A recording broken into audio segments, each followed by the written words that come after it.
We got to do it. It's Friday. We got a lot of crap for it last time. AJ, you good with this? No, but you guys do what you want. What about Eve? We can bring Eve on for a cameo one day. I wouldn't do that. I love dogs, but it's professional time now. That's me. You guys can do what you want, though. That's there fine. he is, Bella. There he is. He smells like poo. This isn't for the whole show. We just want to do a cameo because this has happened multiple times where Kratz's dog never makes a sound ever. And I've heard her make 2 sounds ever, and both were exactly at 12:59 and 30 seconds when I'm finishing a cookie before the show starts. And she just gives like a little. So last time, AJ, I think it was a Friday. Were you on with us when it happened last time or no? Mm-hmm. He was? I think so, yeah. Oh, no. Okay. But anyway, in the chat, people were like, are you kidding me? Like, you're on every day. And one time there's a dog who is misbehaving and yelling at you right next to you, and you're not going to at least show the crowd. So I just wanted to give people a little Friday happiness. Sorry, AJ doesn't like you. AJ loves dogs. He's pro. I love dogs. I have 2 dogs. I love dogs, but I don't love dogs when I'm trying to work. Fair. All right, let's get to business then. We handled cuteness. Now let's charge the mound. He's charging the mound. So there was a special episode this morning of Fair Territory that I highly recommend you watch and listen to on the Foul Territory YouTube channel later, or wherever you're making your drive. Just type in Fair Territory and you can listen to that podcast. It is a really good 30-40 minutes with Joey Votto and Ken Rosenthal going over everything. Why he retired, what's next, criticism during his career of taking walks, is he a Hall of Famer, who he modeled his game after, just all the goods. Do you guys want to comment first and then we'll get into 1 or 2 of the clips? Like, AJ, what do you take from Joey Votto's current situation? Because I think even when he announced his retirement, we might have not had you that next day. So for me, for example, he decides that he's not going to just be a gimmick or just a 1 game, 1 at bat kind of situation in Canada. He wanted to spend his whole career with the Reds, and if he's going to be up in the bigs, it's going to be delivering the goods. So what were your thoughts on the last couple weeks for him? I mean, I respect him going out the way he did. Some people like to hang on a little bit too long. Joey Votto is some people say he's a first ballot Hall of Famer. Other people would make the argument that you have to look at the numbers a little deeper. But he's a great personality. He knows his stuff. And he went out the way he wanted to, which is the most important thing. Not a lot of guys get to go out the way they wanted to. And he made his decision, and I hope he sticks with it. And whatever's next for him, I'm sure it'll be something interesting, because he definitely likes to do things that are interesting, that grabs people's attention and gets attention. You got to go over to Fair Territory and listen to it. He had some really good nuggets, and the only way that Joey Votto can explain them. Like, just talking about the cool thing was he was talking to John Schneider and to Ross Atkins. He didn't want to just be a call-up. And he hit on everything. He hit the fact that that'd be embarrassing if he didn't do good. That would be disrespectful to the guy that got sent down. Sometimes superstars at the end of their career are like, well, I don't care. Like, I'm not taking his position. Like, this is my position. And he knew he was going to be a piece on a team to just like get in that bat, sell some tickets in Canada. And he's like, that's an actual person that's getting big league service time. So he hit on everything. He's very aware. Can I take a counter argument to that first part, and then we'll run a clip or 2? So, AJ, there are players in the bigs now and many times in the past who are on long-term deals and they don't have it anymore. And usually a team lets them play it all out, or maybe in the last year they'll eat the money. Isn't it the same thing where there's a player who's up there and for the most part, the owner has him as a selling piece and doesn't want to eat the money, but he's technically taking up a spot. There's a better player than him who probably is not getting playing time in that organization. Isn't that a similar idea? I'm not saying I agree. I like what Joey did. I like that he said, yo, this is not me. I'm not going to go up there if I don't feel like I should be up there. But I think we do get this in the bigs. No, we get this. I mean, remember Albert Pujols' contract? until he went back, to the Cardinals. This is what everyone was saying about what Artie Moreno did with him. He wanted all the big number home runs. Remember, he wanted 600, he wanted 500, and that's why they signed him to such a long-term deal. And good on Albert for his last year saying, you know what, I'm better than this, and going out and having a great year. So I think this happens more than than we talk about, but we also mention a lot when guys sign these long-term deals, you're paying for the long average, and you're paying for the first 6-7 years. In the last 3-4, you might not get the same production, but you get the value because he's established in a city, he's a star, and people come out to watch stars. Mm-hmm. All right, so let's run Votto on the injury bug and just good old father time hitting him and leading to retirement when he felt like he finally was getting in a good place, but then couldn't perform to the best of his ability. So, Joe, I wanted to start off just asking you how the last couple of weeks have been. Are you comfortable? Are you at peace with your decision? Well, I've been away from the major league spotlight for almost a calendar year now, and I've received so much attention, which is kind of curious to me, to receive so much attention but be so far away from the spotlight. So I'm grateful for that. And as far as how I'm feeling about it, I'm glad. I'm glad because the responsibility of a major league athlete is to perform and is to repeat performance and of course to help a team win. And I wasn't doing all three of those. And I'm very nearly 41 years old. And so I promised myself I would play until I thought I was not good enough anymore. And that was the final stop of my career. I was injured the last few years. And so that's not an excuse. I played. But in my head, personally, I thought, okay, I'm going to give myself an opportunity to be what I think is fully 100% healthy. And 100% healthy to me is when you don't think about the physical part of the game. You're only thinking about the competitive side. You're only thinking about preparation on a daily basis.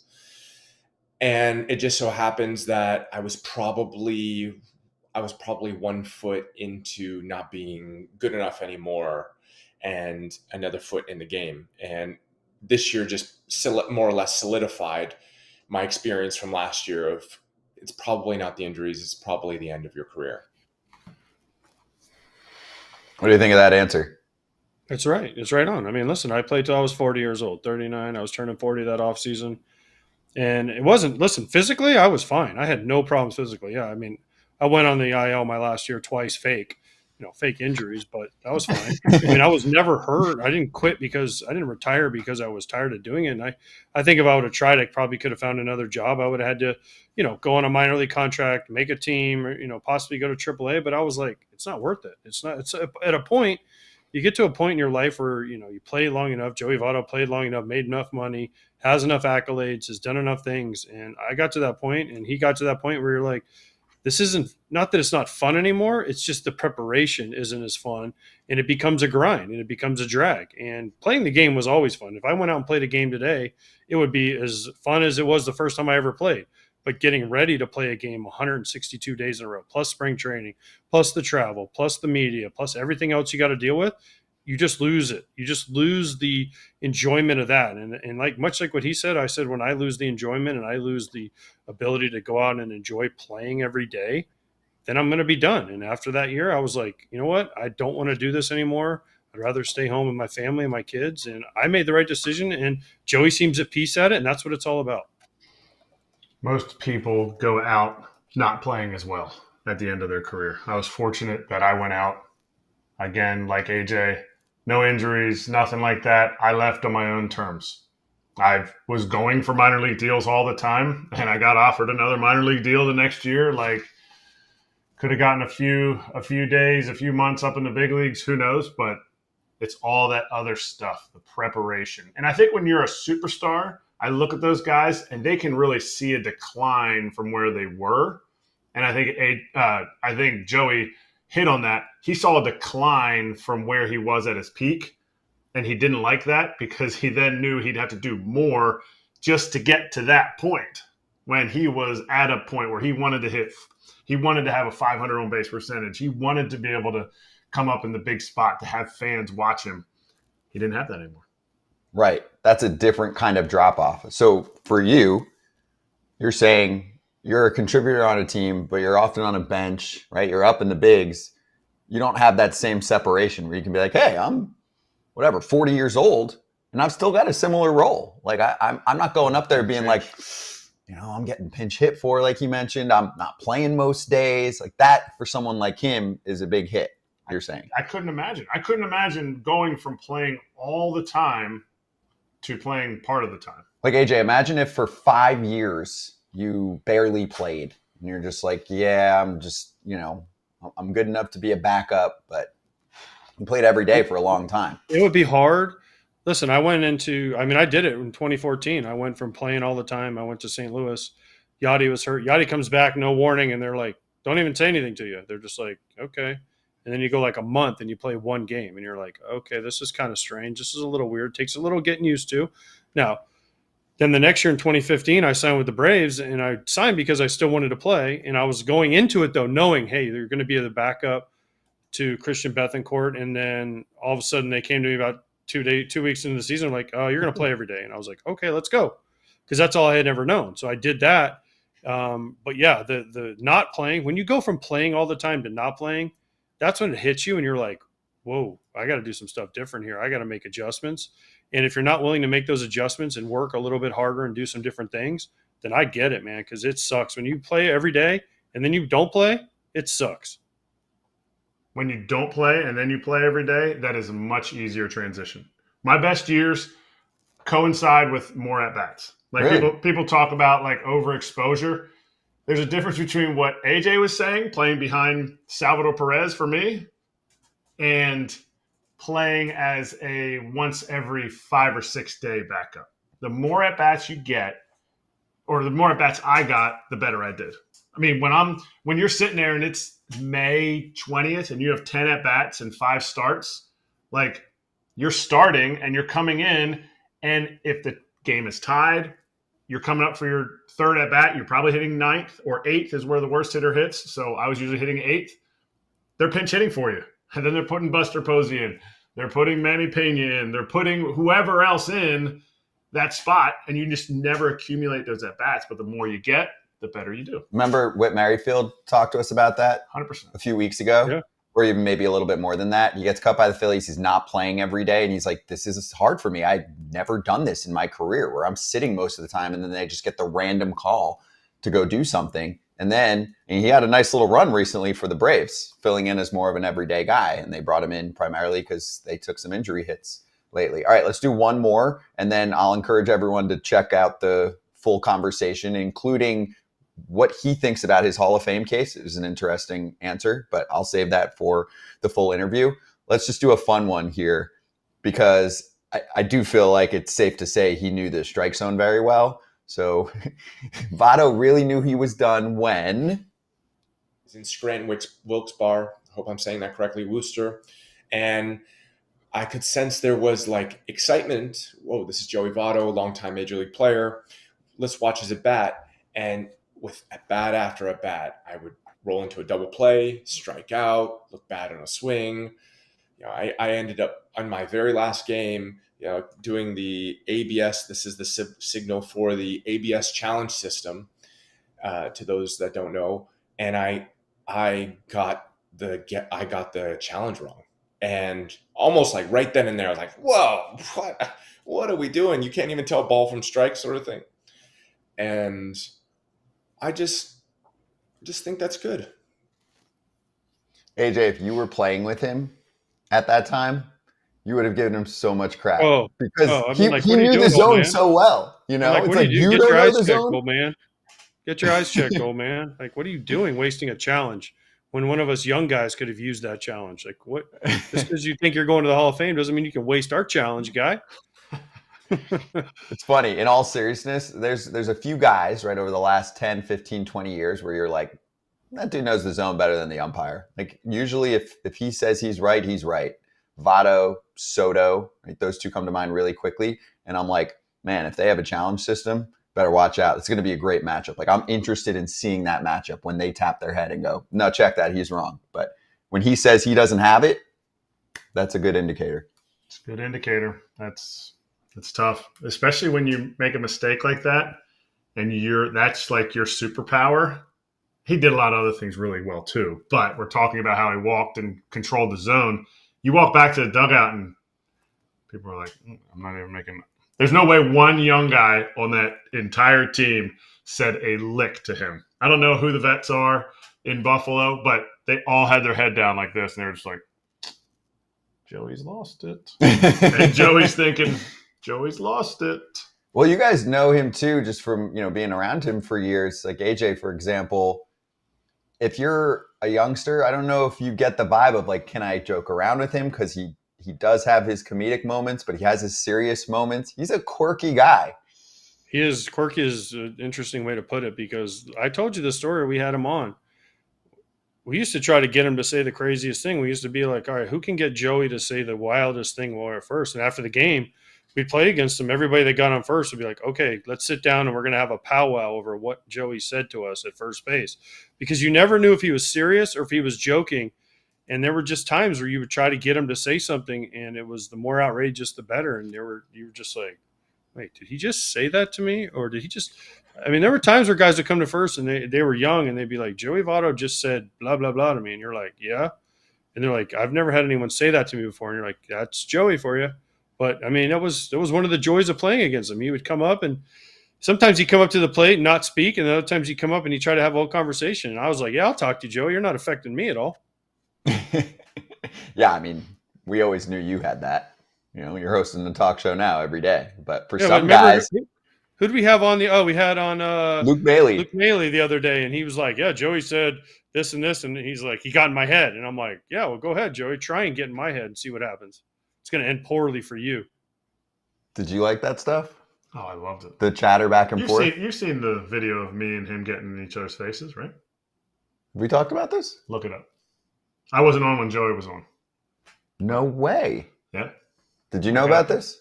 I didn't know. You guys have beef? Do tell. Yeah. Just check it out.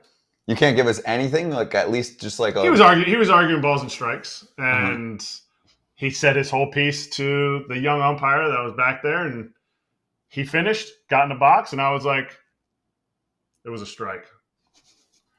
But to the umpire, so the umpire, like, he would argue those borderline pitches, so the next one would be called a ball, and I just said it was a strike. And he steps out of the box, and he's like, I'm talking to him, I'm not talking to you.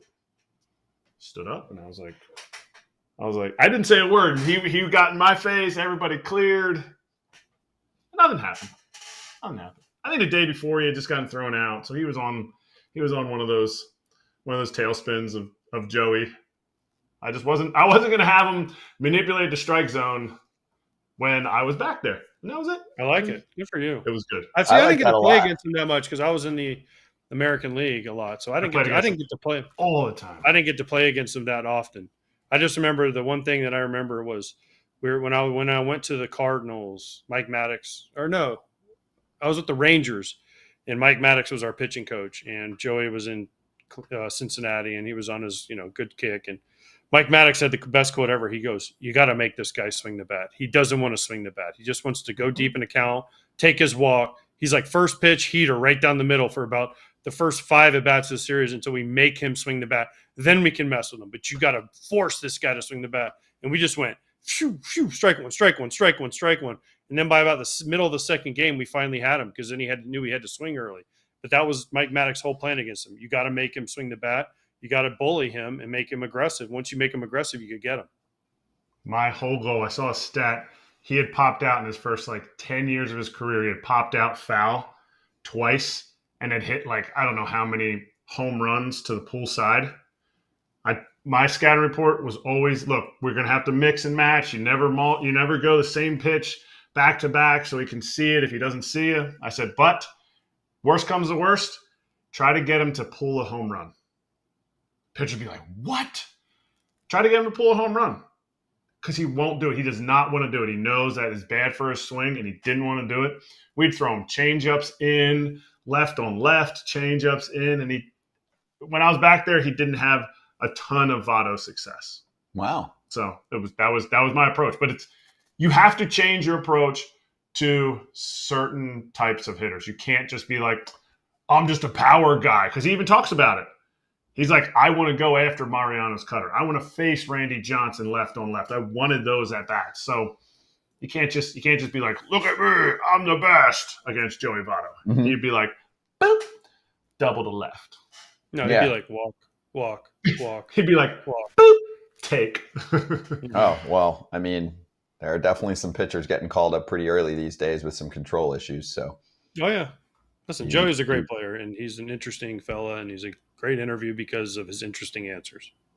yes, exactly. Entertaining dude. So it's worth the watch, worth the listen. Make sure you check that out. I wanted to give it some time here.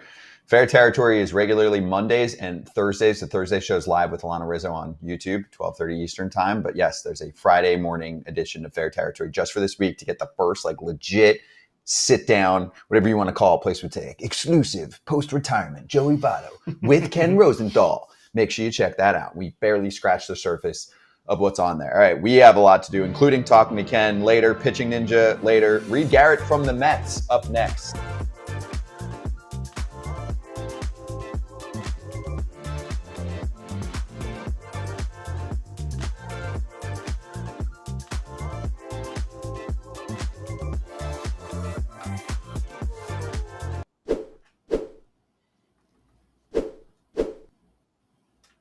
All right, first little shout out, because if it's a tough situation right now to get to the grocery store and fit that time period into your day, then the answer is HelloFresh. Pre-portioned ingredients. You pick the day where you get the delivery, you get the job done, you get really good food. That's the one other thing that has stood out when I'm talking to people about it. I'm like, first off, you get to the cart when you use the FT code first time you're ordering, and you're like, whoa, that's a lot. 50. A lot of food for a little bit of money. Well, 50 meals. And 50 meals to choose from. But then you get to the finish line, and like for me, my first order, when I put in the discount code and all that, I was paying less than $20 for there's leftovers. a box, and there's leftovers. So I was getting food for the week essentially for $20. That's pretty good. And I eat like a family of 5. Sometimes you eat like a family of 5. Other times you eat like a rabbit. Well, it's both. That's the snacking that I do. So anyway, AJ, for you, I know you're on the road right now, but when you get back, is there a certain meal that you are craving? You don't have to say the specifics; they beautifully state it. But are you looking for a little chicken, a little steak, a little fish, a little salad? For lunch, I love a good salad or a good little steak, some kind of protein meal to load up on before I have to do this show. So I'm always going to need a nice salad with some protein on top. HelloFresh does it great. Plus, I said this all the time, I get to cook it, which makes you feel like important. Like some people, like you can see the beds made behind me. Some people, that makes their day. For me, like when I get to make a meal, that makes my day. Mm-hmm. Yeah, and you make a good one. This is the place that can help you out. So you also can kind of fit the diet regimen that you need. Like someone like me, I can very quickly find what ingredients are on there, what allergies I have, and what I can skip with certain meals. So make sure you check all of that out. It's America's #1 meal kit. And the code for the FT fam, HelloFresh.com/freeFT. That's free breakfast for life when you go to HelloFresh.com/freeFT, which gets you 1 free breakfast item per box while subscription is active. Okay, that's free breakfast for life just by going to HelloFresh.com/freeFT. Super busy Friday for the FT fam. Our player guest is Reed Garrett, reliever for the New York Mets, in 10 seconds.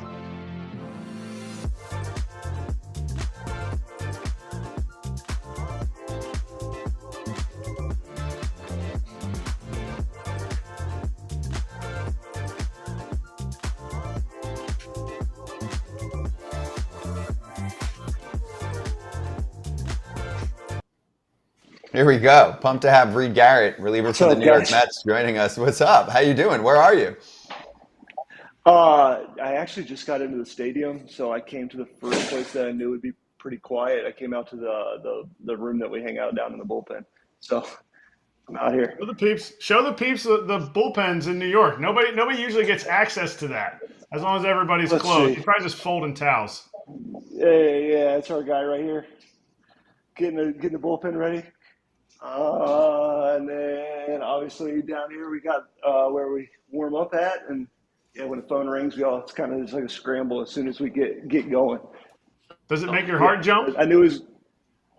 Yeah, obviously. Yeah, I mean, every time the phone rings, you kind of expect. I guess it kind of keeps you on your toes, but yeah, for me, as soon as the phone rings, it's like my anxiety and my not necessarily anxiety, but my anxiousness gets me going, gets me fired up. So, Are you an inside sitter or an outside sitter? to be honest, I move around. I don't. I try to watch the game, but like a lot of times we'll have guys sitting outside, and our bullpen catchers are hilarious. They've been here forever, but yeah, so we hang out with them outside, and then we'll come in here and talk with other guys that are sitting in the bullpen. But how many TVs are most in of the time?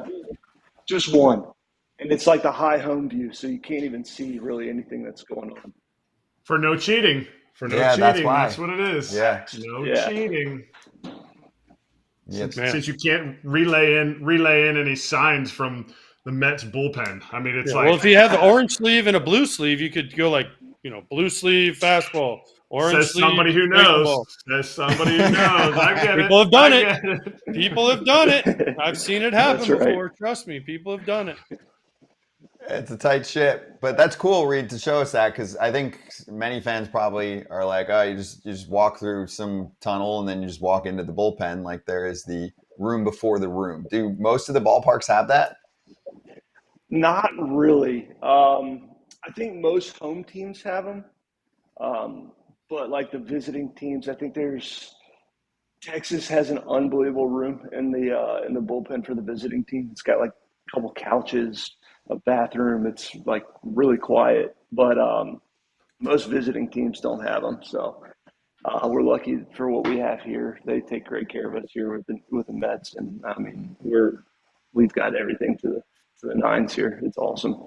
Okay, so do you guys have the weird routine where you have to walk? You have to walk across the field in a certain inning in a line like little ducks, and who has to wear the backpack, right? And then you get out there, and someone has the candy, and someone has the sticky stuff you're not allowed to use, and all that stuff, right? Someone has the Barbie backpack on, right? So then you get to warm up. Are you a right bullpen mound guy, a left bullpen mound guy, or does it depend on if there's two guys going at the same time? So for most of the time, I come out in the first, either the top of the first is bottom of the first.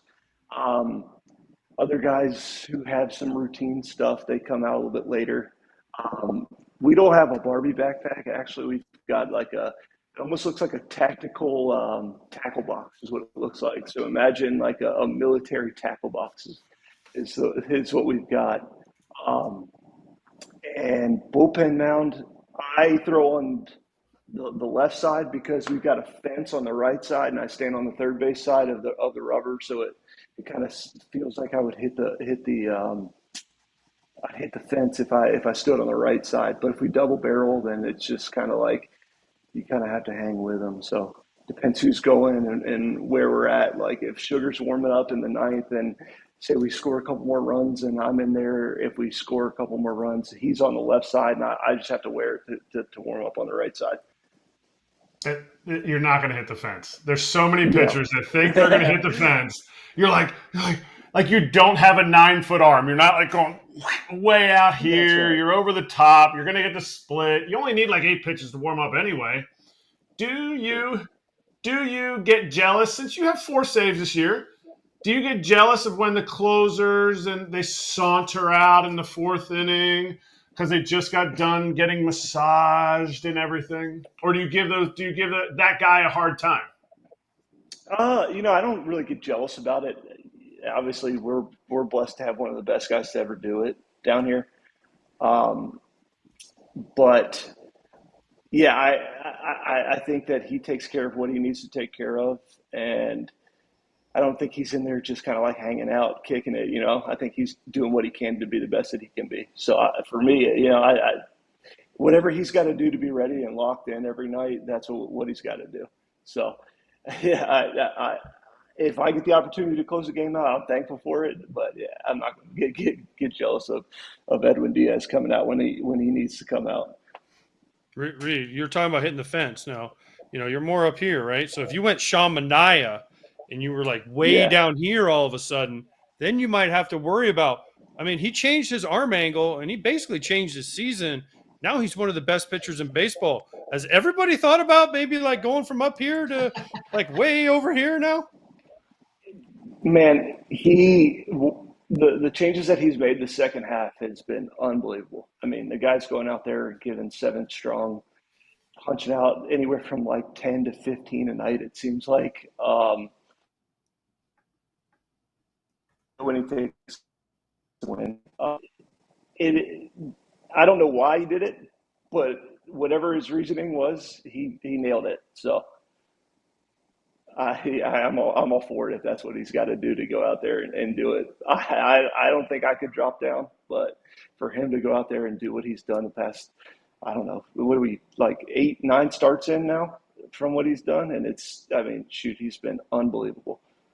Come on, you've definitely tried it. You position you guys are always out there throwing flat ground. You're like, I kind of 6 starts in, you're like, I kind of see what would this do to my split? By the way, your split will just turn into either an air cutter and go this way, or it'll just go whoop, right into the ribs of a right-hander. So, but you had to have tried it in flat ground. I would say I probably tried it before, not this year, but like Okay. as you know, as like we all mess around when we were younger, and you always want to try something being different and being like, oh man, this is what's going to do it. This is going to be it. But I can't say that I've done it this year, but I can honestly say we've all messed around. I went through a stretch for a while in the minor leagues where I was trying to throw like Arrieta, where I was stepping so far across my body and then doing like the whole glove tap. And it was almost like I watched a highlight of Arrieta pitch. And I was like, all right, I'm going to go out and be exactly like Jake Arrieta right now. So, yeah, I guess that's probably the biggest change that I ever tried mid-season.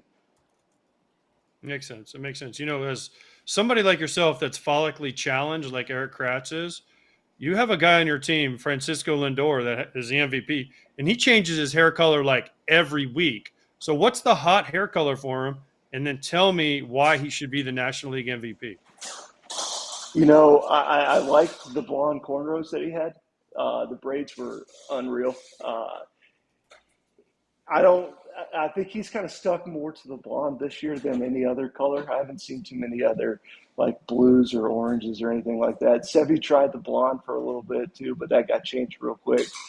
But on MVP note, I can just speak to him as an individual and then as a player. The guy's a leader. You know, he comes in, he's always at his locker, always in front of the media, which is always out to talk to him for like after every game. He's the guy that's the face of the team. So that's pressure on him there. Guy plays 162 games at shortstop, a premium position. He's been raking. He plays gold glove defense. And he's the spark plug that gets us started every night. I mean, from the home run that he hit in Chicago last weekend against Crochet, the series against the last series that we just played, he was our guy. I mean, he was the guy that was out there that got everything started night in and night out. You know, so the way that he carries himself, the way that he handles his business and really like encourages the rest of the guys on the team, he's the most valuable player, especially on our team. And I know that he's got to be up there for the league. We talk about it every day. So, I mean, he's doing it. So we just got to keep it rolling. I want to transition a little bit to your time in Japan, and I'm going to transition it this way. Mm-hmm. Have you seen what Shohei Ohtani's been doing? And is it better than what Francisco Lindor's been doing? We all have seen what Ohtani's been doing. I'm not taking anything away from him. He's an unbelievable hitter. The pace that he's on, 50-50, I don't think it's ever been done, right? But Lindor's playing shortstop every day. The defense has got to carry some weight. I mean, he's playing a premium position. It's not like he's stuck in the outfield and he's just kind of hanging out there. No, I mean, the guy plays 9 innings of 162 games and is out there and does it arguably better than anybody else at the position. So that's All just that's my opinion. You're supposed to. You're supposed to That's root right. for your guy. I get that. All right. So when you were in Japan, you see the style of play. You see how decisions are made. Do you feel like it's something that if you had to do it over, you would have done it differently when you were over there, or you would have gone sooner, you would have stayed longer, all of that? You know, the baseball there, it's different. A lot more hit and runs, a lot more bunts, a lot more small ball play. They don't strike out as much. They do everything they can to extend at bats.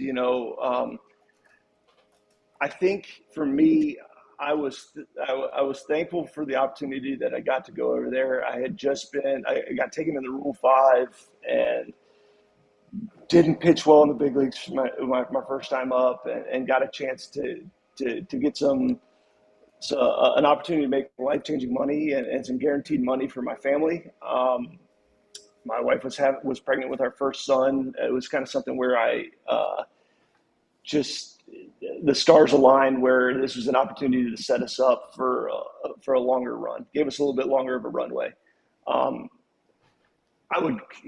I loved it. The baseball there was incredible. I loved the culture of the food. Everything about it was incredible. I've got nothing but great things to say about my time there. Obviously, it was COVID. It was 20 and 21, so it was a little bit different. But other than that, that was the only downfall. I think that if something were to happen and I ever had an opportunity to go back, I would entertain that thought, and definitely want to try to do it again. Nice. All right. I've been to Japan. I liked it. Granted, I was only there for 2 weeks, so it was a little different than I'm sure, 6 to 8 months. But has anyone ever told you look like Jonathan Lucroy? Do you know who Jonathan Lucroy is? So he was actually with the Rangers so he got traded over to the Rangers while I was still there. I've never heard that anybody said that I look like him, though. Maybe it's just the angle that you have it, like where we're looking down on you, and you got the beard and the bald head, and you're just the smile. I mean, it's not an insult at all. It's just. When you first came on, I was like, "Whoa!" I didn't realize that we were talking to Jonathan Lucroy. I thought we were talking to Reed Garrett. So it's a compliment. I got confused with Jake Diekman all season. No. When he was here, it was like, "Hey Jake, can you sign a ball? Hey Jake," and I was like, "No, I'm not Jake. Sorry." Hey, you know what? Has anyone ever? This used to drive me crazy. People would come up to you with the cards, the seekers, and they have the books of cards. And they'll call you the wrong name, and they'll hand you the card to the wrong person. And you're like, that's not me. Or they have the seekers, and they have the one guy who knows who you are, and then the guy next to him goes, "Hey, who is that? Who is that? I need to find him." Yeah. Right? Like, is that not the worst? Like, at least have enough respect for me if you want my autograph to know who the heck I am. I would agree with that. Yeah, that actually happened in Philly this year. We were there, and the guy handed me a Jake Diekman card, and I was like, "No, I'm sorry, wrong guy." And he's like, "Oh," and then somebody else was like, "Hey, that's Reed," and I was like, "I'm getting on the bus. Sorry." You missed your opportunity. Man, you must be cutting. If people are thinking you're not on the bulk anymore, if Diekman, you're getting Diekman comps. My guy Diekman it's windy and he gets blown off the mound. Yeah, that's right. Hey, he's sneaky, the best athlete I've ever seen, though. We got like a mini basketball hoop in the clubhouse, and we play like a little 21 game, and he's hands down jumps out of the gym fast, can throw a football, does it all. He was a great teammate to have. He still holds the long jump record in Philly's minor league camp. He hits the golf ball farther than I've ever seen anybody. Oh my God. It's unbelievable.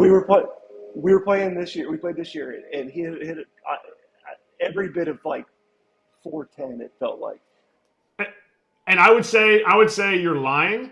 But when we played the Mets, we drove up to Trump's course just north of New York. There, we rented a car, and the 10th hole, I think it's the 10th hole, or maybe it's the first hole, whatever. We played so many holes, I forget. He drove the ravine which was 395 in the air, and he drove it over the ravine. Yeah. So it's facts. And this dude is skinny as a rail.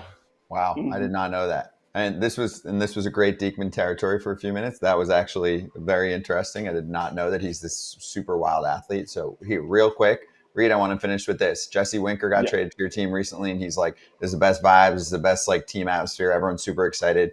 Do you feel the same way? And if so, do you have any example of that? Like, people want to know, like, why? Like, why is that the case? And there's always a big debate about clubhouse chemistry and how it converts to wins.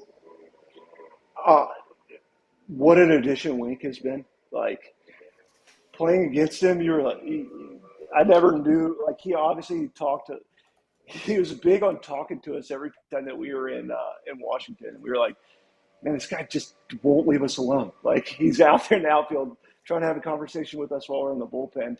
But once he got to the team, like, positive, like, wants to be out there, wants to, like, gives everything he's got, like, an unbelievable teammate. And the vibes, yes, in the clubhouse are unbelievable. I mean, if you look at all the things that we've, like, had this year, we had Grimace came out and threw out a first pitch, and everybody made a huge deal of Grimace. So every time we look around, it'd be like, oh, we've got an inflatable Grimace in the outfield. And there was one where we had the rain delay where he was chugging beers. And then Jose Iglesias with the OMG song. Like, we have an international pop star as our second baseman. You know, the guy, it's blown up. And, you know, like, we play his song every time we win. So it's just like everybody's in the clubhouse dancing to Iggy's song. And, I mean, guys are out there encouraging and celebrating small victories that we have and accomplishments, whether it's like Lindor with the 30-30, 30th home run, Pete hit, tied Mike Piazza. Like, we've got all these things that we're accomplishing together as a team, and, like, we're celebrating them. It's not like somebody's kind of jealous that Pete tied Mike Piazza, but it's just like, instead, no, it's like, bro, we've got such great talent and such great people here that we're all for each other, and it shows. I mean, the way that we've played the last second half, and I mean, it's pretty much since May. Like, this team has been awesome to be part of. Yeah, dude, it's been fun to watch. You're always going to remember those kind of cases, right? You'll be like, remember Grimace, remember OMG, all that. There's a lot of memorable moments here that stand out even beyond like a game-by-game basis. So it's been fun, dude. We really appreciate the time. Great hanging with you. Cool tour. Tell Bader and Pete I'm still waiting on them to come on. They promised me in London. And that was like, what, 3 months ago now when we were in London together? So they're like, oh, I promise, bro. We get back to U.S. We'll come on. So I saw Bader recently. Yeah, huh? He said he's in. Bader, I saw him recently. He said you just got to call the team and they'll set it up. So yeah, he told me that 3 months ago. You know, that was 3 months ago. So I'm just waiting. All right, I'll be sure to tell him here soon when I see him. Okay, thank you. Yeah. Thanks, Reed. Appreciate the time, man. Great to have you on. Absolutely, guys. Thank you for having me.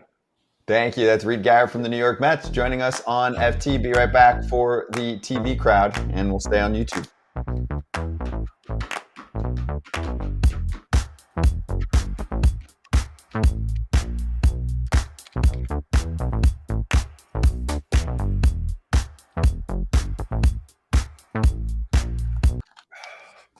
Do a quick few questions in here. First off, does Minaya get the qualifying offer this year from Justin? I'd have to look that up, Justin, to answer your question. I don't know if he's eligible. If he is, for sure, he's going to get one.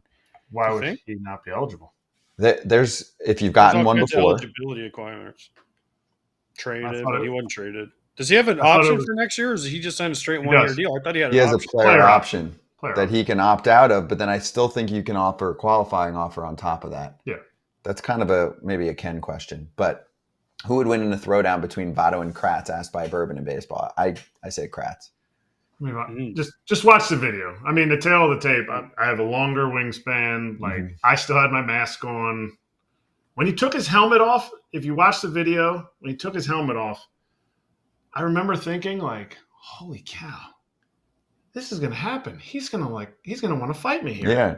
When somebody takes their helmet off, like, you think, okay, you're either going to be the first person to throw a punch or you're going to be the last person. You can't be the opposite. And I thought it was going to happen, but it didn't. But I was protected. He did that stuff though, get me. didn't he? He would take his helmet off sometimes to like kind of talk. Wasn't that part of his You watched mannerisms? the video. You watched the video. I got to watch it back. Watch the video. Okay. That was the only time I got booed in my career. My next time up. Really? It was in Cincinnati. Is the only time you've gotten booed? Yeah. Yeah. Teams didn't. I mean, they booed me when I came up because I wasn't the starting catcher. Like they're not. But booing the me. opposition was never pissed at you for anything else? This is truly great. We have the guy who definitely would hear it on the road. Definitely got booed. We have the guy who they'd be like, Are "Oh, you kidding me? I Kratz." lived for that. I I know you lived did. for it. Oh, I lived for it. I wanted him to boo me. I needed him to boo me. I got cheered in St. Louis more than I got booed in any other stadium. And I never played for St. Louis. They probably like, what a They were great like- story. I read an No, you know what article they're about him saying? in the They're paper like, this here's morning. an easy out. Yes, Yep. let's cheer for this guy.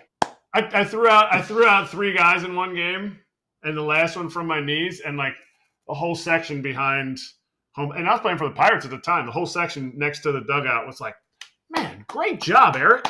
That is neat baseball." Like St. Louis fans are so nice. They appreciate some good baseball. I kind of love that because you're just not going to get that in almost any other ballpark. Only place. Yeah. Only That's good. place. That's good. All right, be right back. By the way, Ken and Pitching Ninja is still coming soon.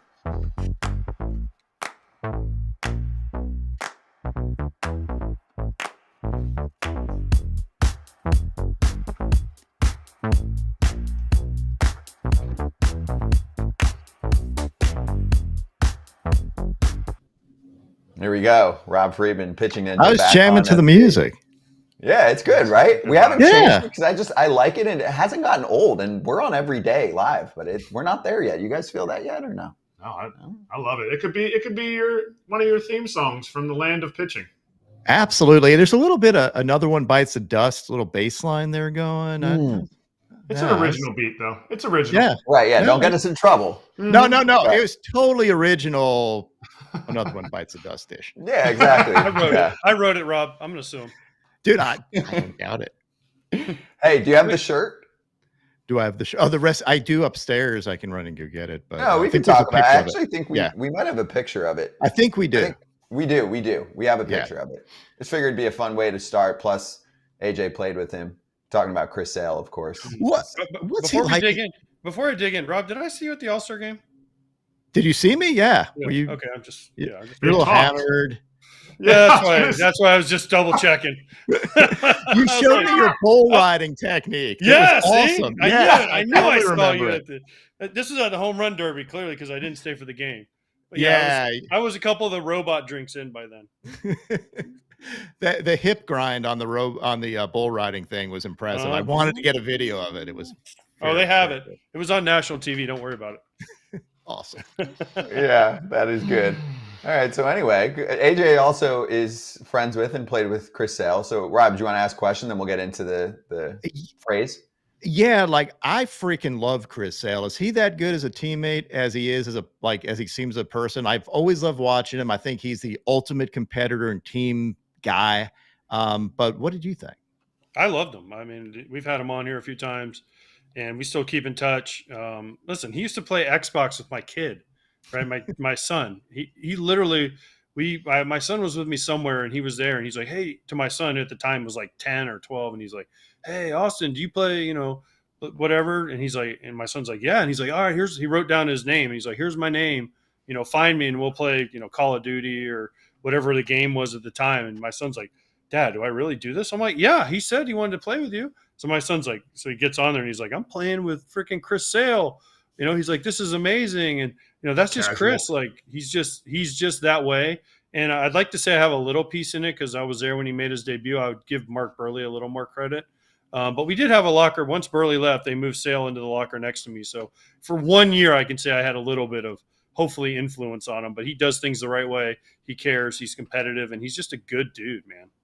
Yeah, he is the perfect dude on that team too, and someone no one wants to face in the postseason. No, I didn't want to face him when I had to face him in the regular season. Yeah. And now he's back to that. That's the thing. So what are you seeing from him, watching him over the years? And also, I know you had a conversation with him recently, right? Yeah. So, I mean, he lowered his arm slot a little bit.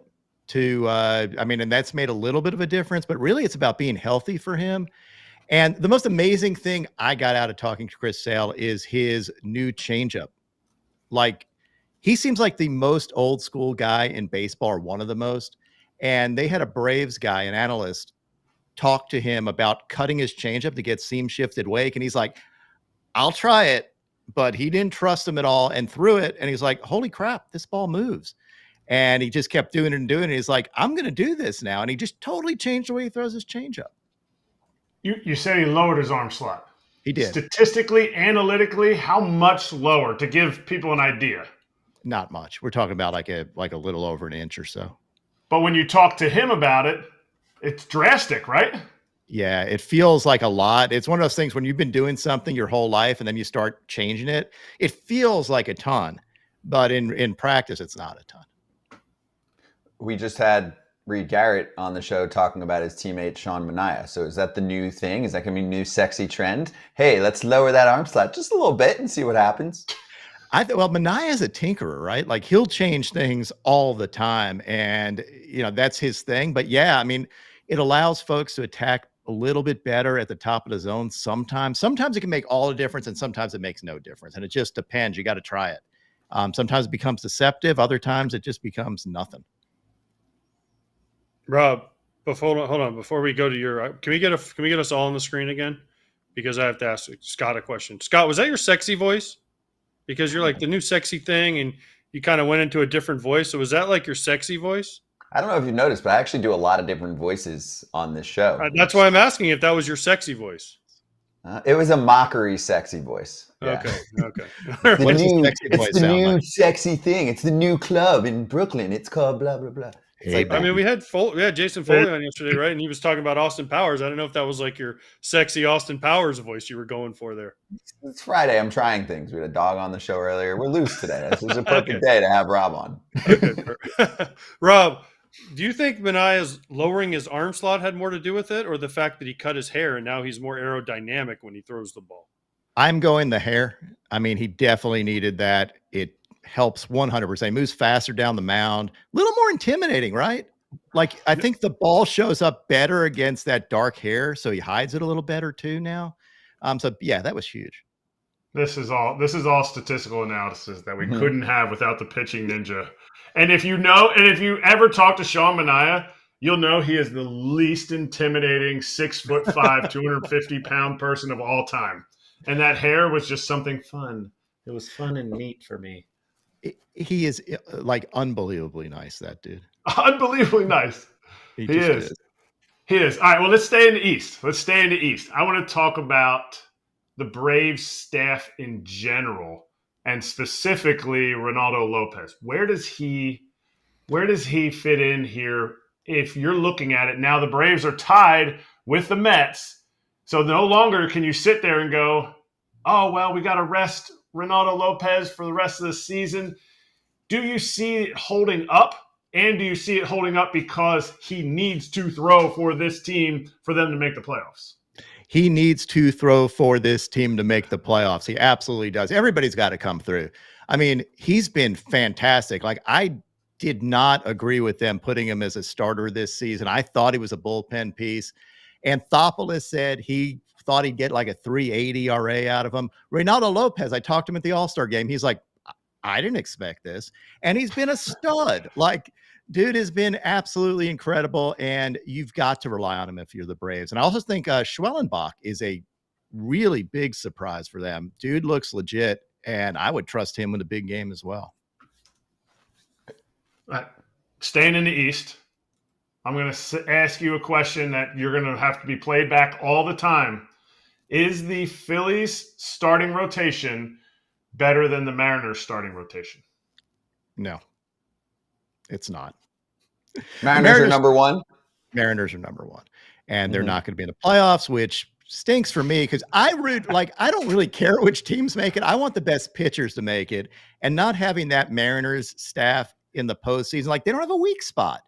That staff is incredible. I would not. As a matter of fact, I think the Braves match up real well against the Phillies if the Braves make it. Nobody wants to face Chris Sale again in the postseason. Nobody wants to face any of their starters. And don't get me wrong, Zach Wheeler and Aaron Nola are absolute proven aces in the postseason, but I don't think I don't think anybody wants to face Chris Sale in the postseason.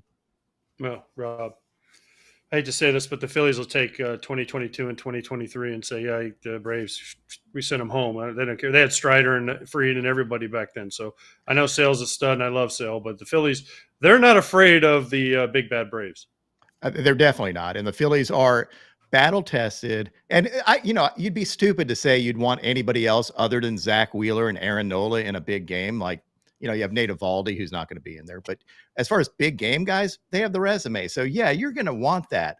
I'm just saying that going up against the Braves pitching in must-win games, should they get any of their offense back, it's going to be tough. And don't forget, they've done this all without Spencer Strider. Actually, Sale has been just unbelievable.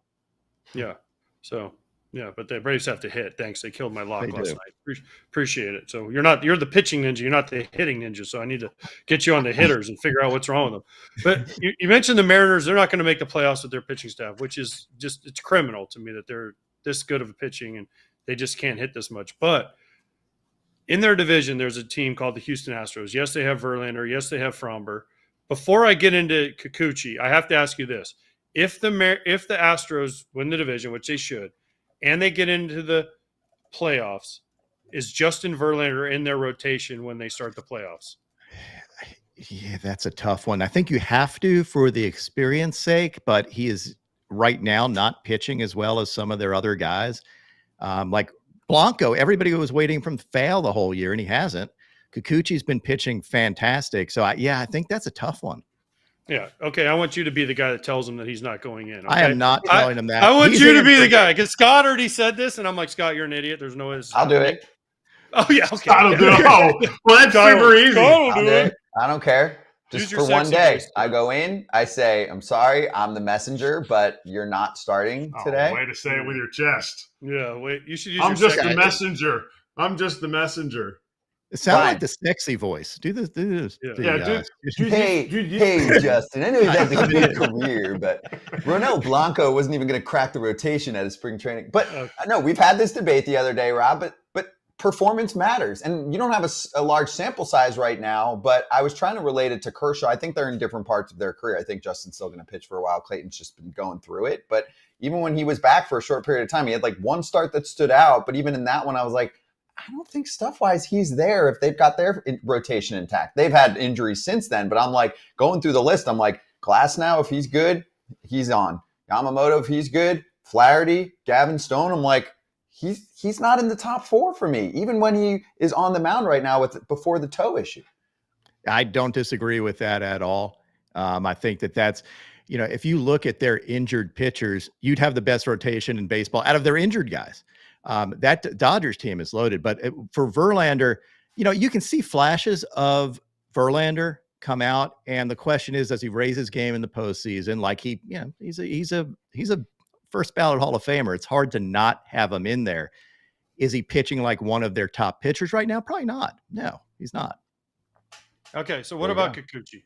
What I mean, he went over to the Astros and he was okay with the Blue Jays and he had some nice years, but he goes over to the Astros and they're like, hey, stop throwing your curveball, just throw other pitches. And all of a sudden he's unbelievable. Why didn't the Blue Jays tell him that? They didn't want because he added his curveball and it was good. And then he started pitching well. Then you subtract it out, make it simplified a little bit. Sometimes it's just like one thing. Pitchers are weird. Like you change one thing and all of a sudden it simplifies it in their head. Look at what Bowden Francis did too. You simplify one thing and all of a sudden they're world beaters. Kikuchi was that guy. Like he's got a lot of confidence, got great stuff, and can strike him out with the best of them. So he's a guy that I love with a big stadium behind him too. He gets fired up, and watching him fired up is a ton of fun because he's got all these K struts and nasty stuff. He's a fun pitcher to watch. I got 2 more for you, and then AJ's got that T-shirt to show at the finish line. But I'll do one fan question, then one for me. So Matthew had a good question. He said, what seems like the most difficult pitch to throw in baseball right now? To throw? Well, I mean, there are 2 pitches that there's like only one guy that throws them. It's either the knuckleball or the screwball. And if you want to pitch that everybody throws that nobody can throw, like him. It's Devin Williams and the Airbender is something that there are guys that pronate their changeups, and then there's Devin Williams who throws this alien pitch that has more spin on it than the difference between him and the second guy is bigger than any other pitch type in the second guy in terms of spin. So he spins it in an absurd way. That's cool. It's a good point. Yeah, and Great point. you know who brought up that pitch too? Joey Votto. It was like we had the Votto interview with Ken, and that was the one where he's like talking about pitches that the best want to be able to hit. Pitches he wants to be able to hit the best. You know who has it? Go look up Alex Claudio, lefty that was from underneath. Go look up his spin on his changeup, just to compare it to Devin Williams, because his spin was one of the fastest before Devin had come up, and you'd be like, Claudio, what? Anyway, I will check that out. Yeah. Okay. And then one more from me, and then AJ will finish up here. Ben Joyce, just wanted to get your thoughts on what you're seeing from him, and if you think that the radar gun is the same now as it was back in the day, blah blah blah. And yeah, see, here you go. That's why I just wanted to say I had it on my list. Ben Joyce, go. All right. One, Ben Joyce, an absolute stud, has thrown 105 at every level. He did it in college. I nicknamed him the volunteer fireman. That nickname stuck. He deserves it. The absolute beast on the bump. Throws mostly with just power. Dude overpowers hitters. Is the radar gun the same?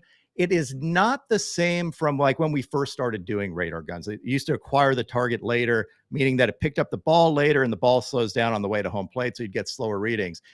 But within modern times, it is the same, and he is absolutely in another planet than most other guys. Like, that dude just can chuck it. Agreed. Okay, let's do this shirt. But before I do the shirt, let me bring up this shirt with Chris Sale's face on it. I got to ask you this. What's your most favorite thing to post? Is it swords, or is it when like Jose Iglesias gets screwed into the ground, you do the body where the body leaves him? That's my favorite thing. That I figured that because it doesn't happen as much, right? Swords kind of happen more often, but when they actually get screwed in the ground and their soul leaves their body, right? That's got to be way more. There is nothing better than that. I know Jared Jones had one earlier in the year that was like very early in the year. That was one of the greatest ones of all time. But yeah, I love that. That's you got to come up for one when the guy throws one and the guy swings at it and it hits him. Like, you got to come up with something for that. I do. Maybe. Yeah. All right. I will. And I'll call it the AJ. We'll come up with something. Not that you hit it. Trademark. Done that? Trademark hit. I did one time, but it didn't hit me in the body. It hit I swung at a sinker and it hit my finger. And it actually went fair. And it actually went to the pitcher, and I had to run it out. And I was going, gosh, dang it, that ball hit me in the hand. But I can't act like it hurt, because if I act like it hurt, he's going to know he threw a good sinker. To me, it's like an accidental punch in the face. Nick Swisher told me Greg Maddux broke his finger and he had to run around the bay. Like, he was running, hit off his finger, and he had to not show pain in a spring training game. And then he was out for like 8 weeks with a broken finger. Yep, it happens. All right, let's see this shirt that I'm going to get proceeds of. Yeah, right. That's good. I have noticed that Chris Sale just looks like the meanest guy on the bump. And I talked to him at the All-Star game. I'm like, dude, you have what I call resting pitch face. And he thought that was hilarious. So he's like, if you put that on a shirt, I will wear it. And Chris Sale is a man of his word. That looks good. Sometimes. No. Just because he's delayed, just because he doesn't come on the show right away when you call him, he's not at your beck and call, AJ. No, but I mean, he's good about it. But I do love that shirt. I do love that shirt. The only way that would make it better is if you put his face on it instead of like the cartoon ball. Literally, we're going to do that, and then we didn't want to have to deal with the Players Association approval and all that stuff. It was going to delay it, and we wanted to get it out there as soon as possible. I agree with you, though. His face is menacing when you see it. I'll take double. Where can we get it? Yeah. You get it RotoWare. RotoWare. Okay. Yep. RotoWare does the Baseball's the Best shirts too, right? They do. Yep. And I worked on that with them too. I was like, we got to do something for Sarah. We get along very well. I mean, I do joint stuff with him all the time. He actually came up with the original Pitching Ninja logo too. Oh, awesome. Yeah, great. Super talent. Yeah. I love the Sarah Lang's collaboration that they did there too. So there it is. If anyone wants to check it out and check out all of Pitching Ninja's content, obviously, if you aren't already on YouTube, Twitter, etc. Rob, great catch up. This was good. You never know where it's going to go. It kind of twists and turns, but hope you had fun. Absolutely. Let's do it again. Yes, absolutely. Yeah, I will remember hit you this up one, soon. Rob. I'll definitely What? remember this one. Oh, yeah. Good. You caught him early enough. I remembered you at least. I remembered. Hey, I remembered seeing you. You did. I was like, I think I saw him at the home run derby. If it makes you feel any better, Rob, I saw him, hours later, and I sit next to him most days of the year, and I don't think he knew me. So, But see, I want to forget him. I want to forget Scott, Rob. I want to remember you. I'm leaving my body. Thank you, Rob. Appreciate you. Thank y'all. Take care. See ya. Be right back on FT.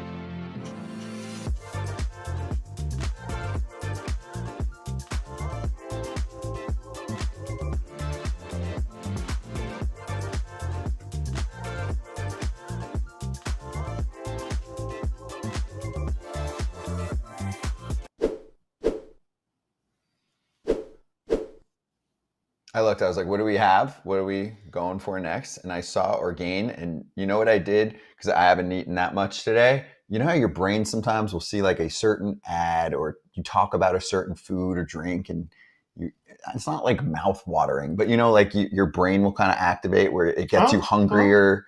I don't know, that just kind of clicked for me, because I do enjoy myself a little Orgain protein shake.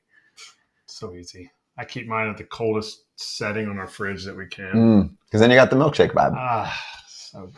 So good. They might want to use that phrase to some extent. The milkshake vibe? Yeah. Like coldest setting on the protein fridge. packed with milkshake vibes. We care about taste. Orgain. Yes. There it is. By the way, I could really use an Orgain right now, especially for breakfast, because I'm in Mississippi, and I don't know if y'all have been to Mississippi, but their breakfast here is like, my cholesterol has gone up like 400 pounds in 3 days. Can you ask for grits with no butter? Can you ask for grits? No. Can you ask for grits Scott Braun style? No. The worst place for me to eat is in the country. I haven't been to Mississippi, but when I go to New Orleans, they're like, get out of here. Listen, I need an Orgain because I'm going to breakfast with you. Yeah, but I can't. You can't take it on a plane flight. That's the problem, right? So well, you'd have to check it. Yeah, it gets complicated. I mean, it gets too complicated. If we're really fancy, we can have it delivered to the hotel. But yeah, when you're home, when I'm home, I can't wait. And by the way, because I go to breakfast and you get eggs, you got to get biscuits and gravy, you got to get grits, you got to get sausage patties. I mean, it's like he needs it. Yeah. Oh, trust me, I need that Orgain right now. I just need the pure protein. Done, filled up, ready to go do another workout. Try to find a shirt like Scott that's 3 sizes too small. That's what I'm here for. 30-gram complete protein shakes from Orgain. It is also not only to satisfy your cravings, but they do that without all the sugar, no artificial flavors or sweeteners, no soy ingredients. I like that too.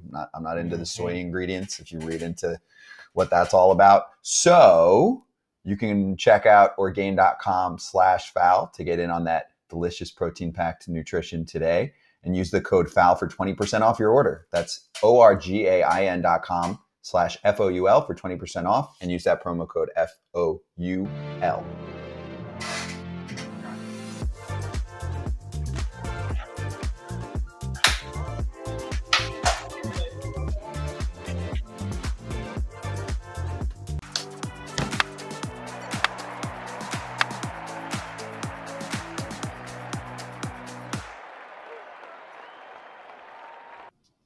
Better than box scores. It's coming off Thursday. There's less games. I mean, they were important games, but I also want to make sure we have time for Ump Show on our next seg. So let's fly through here, because Ump Show was taking center stage yesterday. But the Padres lose, the Diamondbacks lose, the Braves lose, the Mets didn't play. So who had the best day yesterday? Mets. Oh, yeah. Imagine you have an off day and you're kicking back. Do they watch? Because aren't we at that time of year where you're like, you're kicking back, like especially this. You're kind of tired? Yeah. Refresh. If they're not watching it live at dinner and then their wife and their family's like, put your phone away. And you're like, I'm watching the game. Leave me alone. Look, the Braves are losing, and they're going to ruin AJ's bet because they're losing to the Rockies 3-1. Yeah, thanks. They're definitely not saying that, but that's their form of it, right? Like their adrenaline rush right now is, I'm not playing today. I have 3 teams I'm chasing, and that's where the conversation gets interesting, because it's not just one anymore. Arizona and San Diego falling back a little bit. They were on such a heater. that there's a chance one of them doesn't make it. San Diego should not have lost that game last night. So that's the one. Unbelievable. Because you're the Mets, Severino said it the other day, like, oh, did you hear when Riley went down? Did you hear when you hear like this other injury? And he goes, anything for the Padres? Like he's not trying to ask for injuries. He's trying to, it's just what goes through your mind. Hey, where are we going to eat? Like, hey, we're on the road in this place. Where are we going to eat? They got INTVs. I want to kind of make sure we can watch the game. And you're sitting there and everybody's, like, oh. By the way, hold on. Let me ask this question. Because Scott every once a day will say something and you're just like, wait, what?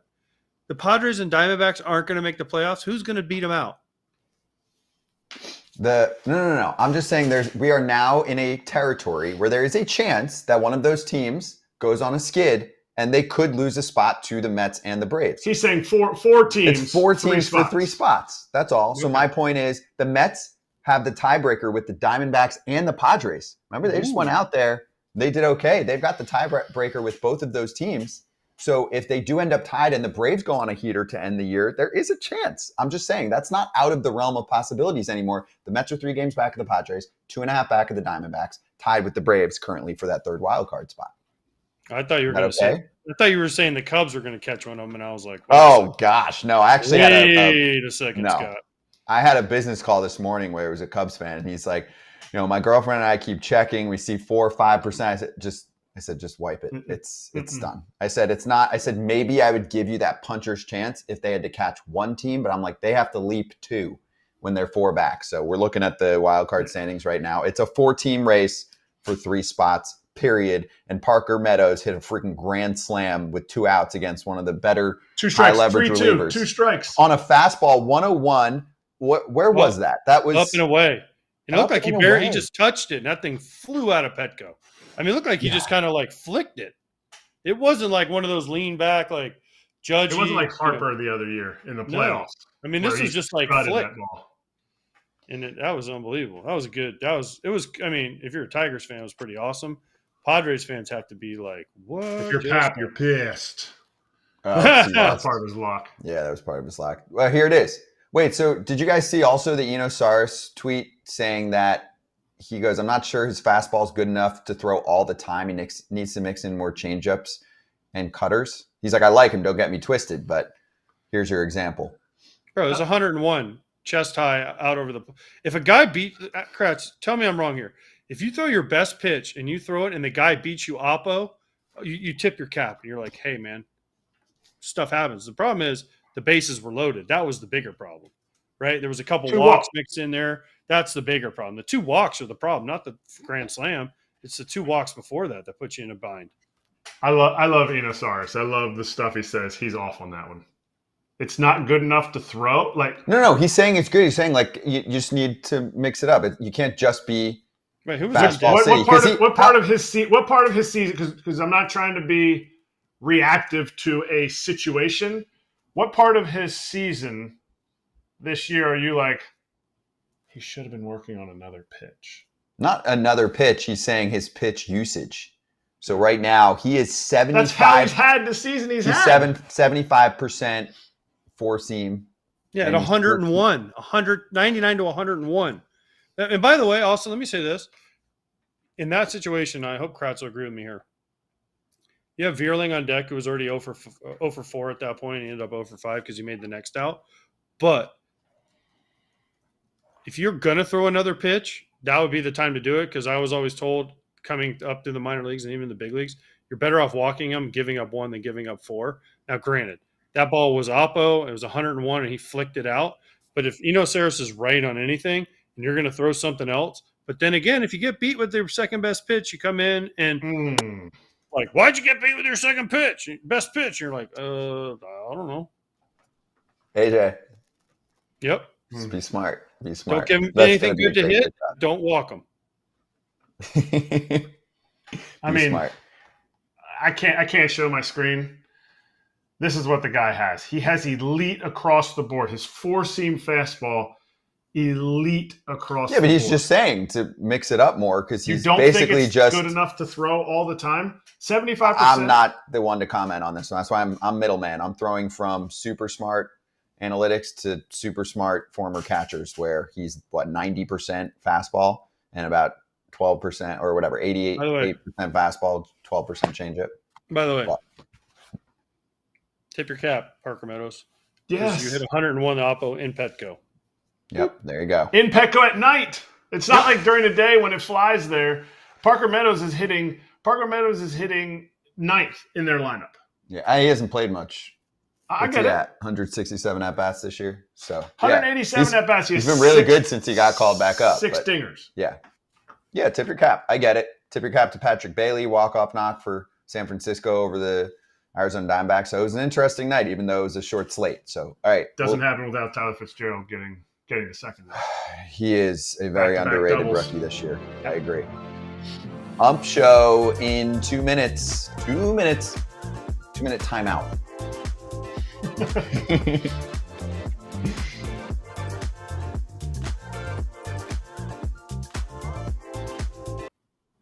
I didn't watch the football game last night, but I know AJ doesn't like when I talk about football on the show, but I do love that I saw on social media Mike Tirico called out on the football game how it's a 2-minute warning, not a 2-minute timeout. You hear about that whole beef? It's like broadcaster beef. They're told in college football they got to call it a 2-minute timeout. I've been part of that when I worked for MLB. Sometimes they would send out, they would say, hey, we're calling it this. Do you guys remember last year, beginning of the year, they were like, it's a pitch timer. It's a pitch timer, not a pitch clock. It did eventually get punched down. I know more to the backstory there. I'm not going to call out an individual who was kind of leading the charge there and causing a whole stir because I heard from some of my friends about that. But anyway, that was a thing. So occasionally you get league initiatives that then go to the broadcasters and then they say, hey, we're calling it this. And actually, though, AJ, you know what's funny? Usually public domain wins. They go, yeah, no, we don't like that. We're going to keep calling it this. And you guys are going to be weird. And eventually you're just going to come over to us and call it what it is. That happened with StatCast too. For a while, they didn't want it to be called the StatCast era.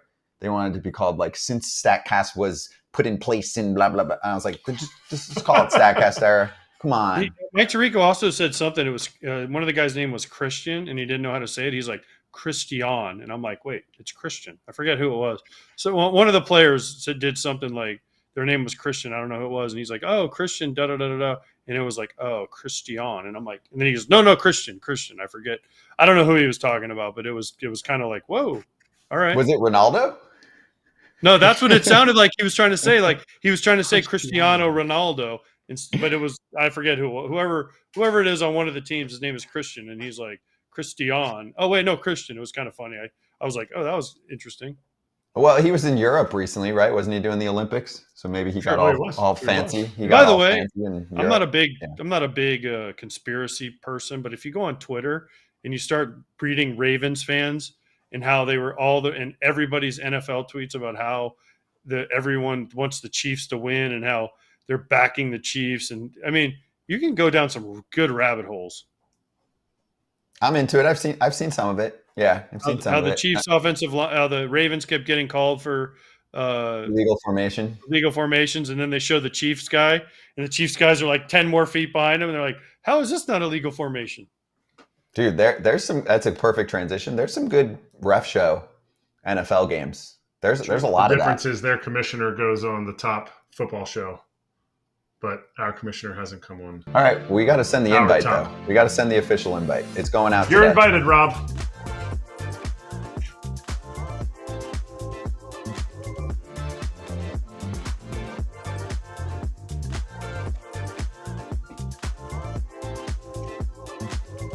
Right.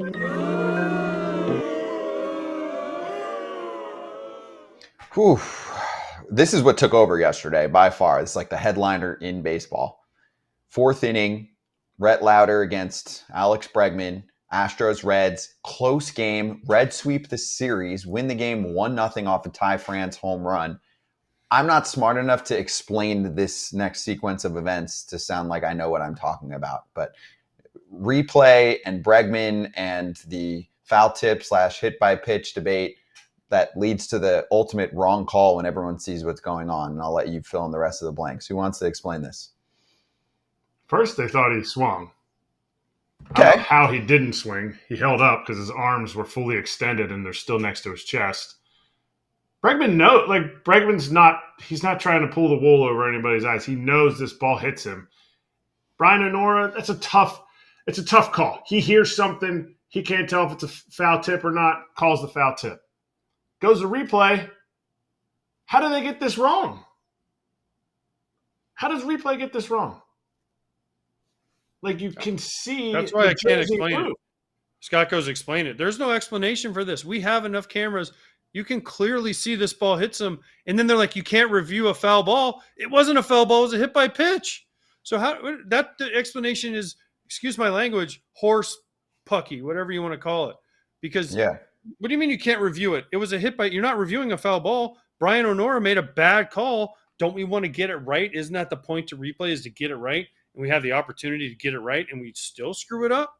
I just don't understand how it can be this hard.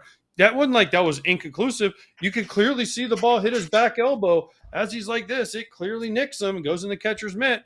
It wasn't a foul ball. You see that? It was clearly a hit by pitch.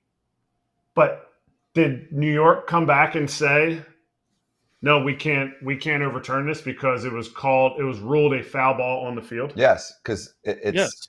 hit by. They said foul tips are not reviewable So why'd they even let them review it? because they were reviewing the hit by pitch. But you can't review a foul tip. On the field, I'm now lost. You this is saw why I Nora can't go call like games this. This is anymore. just stupid. This is a stupid argument. It's a stupid call, and it's a stupid thing by MLB. They need to just revisit it. But like, Yeah. yo, this is not the Ten Commandments, or like, why are we going back? Like, this is like the most holy thing ever. Just get it right. Just fix it. And also, you can I fix think what it happened tomorrow. is, I think what happened is they called New York, and they said, "Hey, we want to know if this was a hit by pitch," and New York said, "Well, Brian O'Nora called it a foul ball, so we can't review it. Therefore, it's automatically a foul ball." That's the problem. Right, and That's that needs to be fixed, where they just say, Exactly. hey, let's just review it and get the call right. And this one's easy too. We see the problem, and then we just give the actual solution, which is what replay is for. So that you're getting, like, they're getting technical with terminology, fine. Then you got to switch it, and you got to just make it more open. True. You can review a hit by pitch, not a foul tip. Let's just now go the next level and say, when this situation occurs right in the rule book, we can fix the problem. Because they have confirmation and they have call stance. Like, in this case, it was clear confirmation. It was not a foul ball. Go take your base. Yeah. Too much. It's making my brain hurt. All right. And also, we can call out our friend Aaron Gleeman from The Athletic, saying that it took over 10 minutes to review a play that did not involve a run scoring. He said it made it really tough for Pablo Lopez to stay in the game at 91 pitches after a long mid-inning delay, and all just to confirm the initial on-field call. And this is another one that would take a long time to explain, but 10 minutes should not be allowed. And again, I will point out, AJ, most calls nowadays are fast. But when this happens, like, this is really bad. It's not okay. You can't have a 10-minute delay on a situation like this. I agree. Like, this is bad. This was a bad one because they were trying for runner placement. But, listen, most people, if they just would have come out and said he gets a double, everyone would have been like, okay, because Wallner goes over the wall. Now, the only reason you guys, before the show, we were kind of like, well, he gets 2 bases. The only reason I actually do know this rule is, and I want to say in 2001, LaTroy Hawkins had a long save streak going. Doug Mankiewicz in Kansas City jumped. There was a runner on second with 1 out. Doug Mankiewicz jumps into the little wells they have at Kansas City, catches the ball, but he falls into the well. The runner on second got to score because he was tagged up. He got 2 bases on the play. And so LaTroy lost his long save streak. So I knew that if the player catches it and jumps over the wall, then you get 2 bases. So that's what should have happened right away, I thought. But they were trying to figure out if it was a double or triple. It shouldn't take 10 minutes. He showed it's the high third base cam that showed it. And it was very simple. You could see they slow it down. He is over the wall before Yandy gets to first.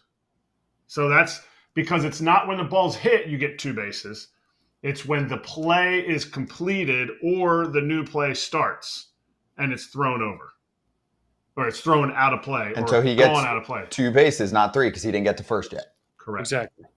Let me ask you this. Do you guys call it a ground rule double or a rule book double? Ground rule double. Oh my gosh. What is a rule book double? When you tune in on Saturday tomorrow to watch me and Don Orsillo do the game in Fenway, he calls it a rule book double. And I had this argument with him on the air last week. And I'm like, why is it a rule book double? And he's like, because it comes from the rule book. And I'm like, but it's the ground rules. Yeah. Wait, what? I've never heard of rule book double. I neither until Don Orsillo, one of the best. He says it. Listen, next time you do it, listen to Don Diego. He'll say it.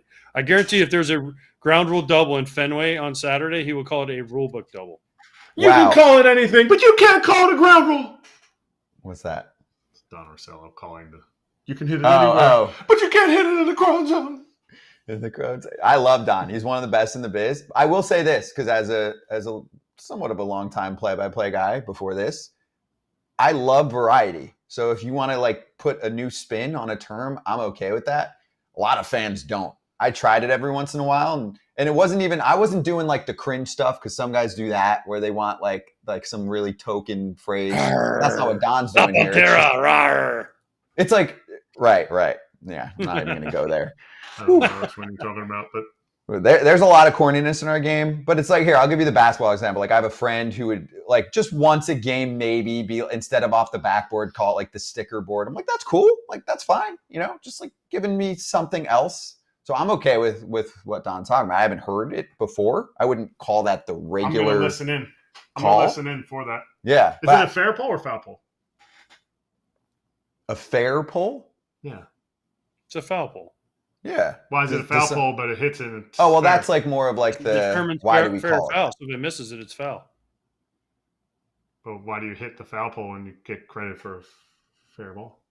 Because that's marking the foul territory. Great show, by the way. It's a great show. You should watch it. Yeah. What is that? Abbott and Castillo or something like that do the whole bit? Abbott and Castillo. So, there you go. Abbott and Castillo. Abbott and Castillo. Yep. Castillo's the catcher on the Diamondbacks. Get us out of here. Que primero. Go to break. Que es shortstop. Ken Rosenthal waiting for us. Oh, man.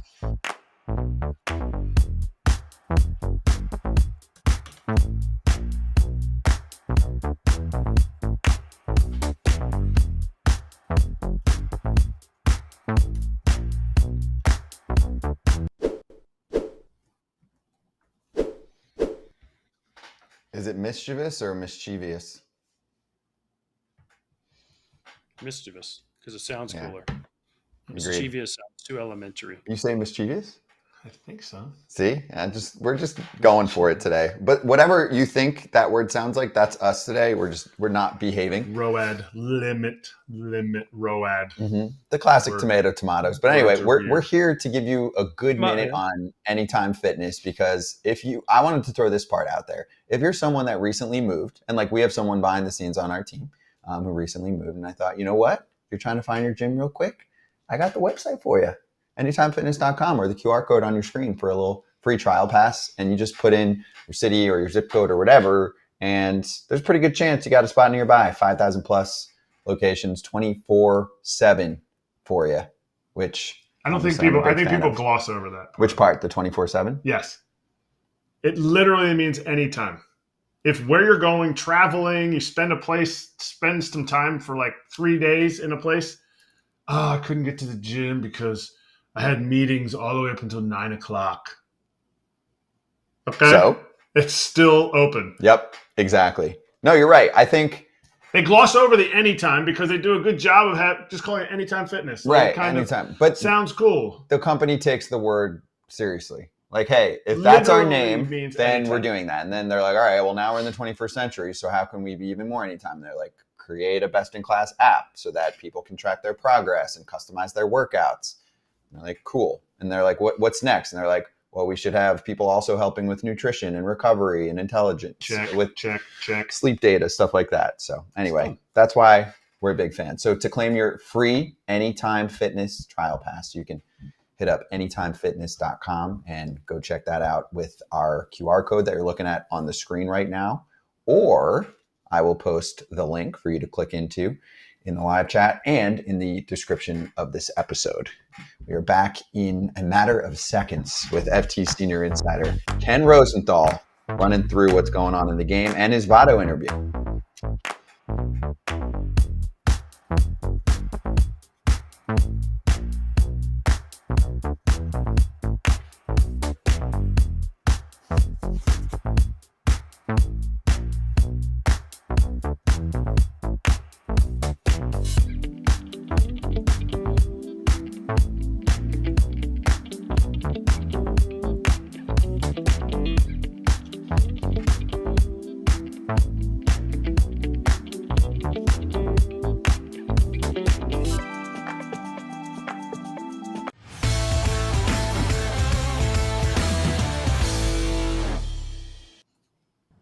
Ken Rosenthal working overtime today. It's the Inside Scoop, our FT Senior Insider, with a special edition of Fair Territory that you can check out right after the show. We're done soon. Go hit that up on YouTube or wherever you get your podcast, because it was a one-on-one with Joey Votto. Ken, great to have you on. It was awesome. So I wanted to get your post-interview reactions to that conversation and what you learned.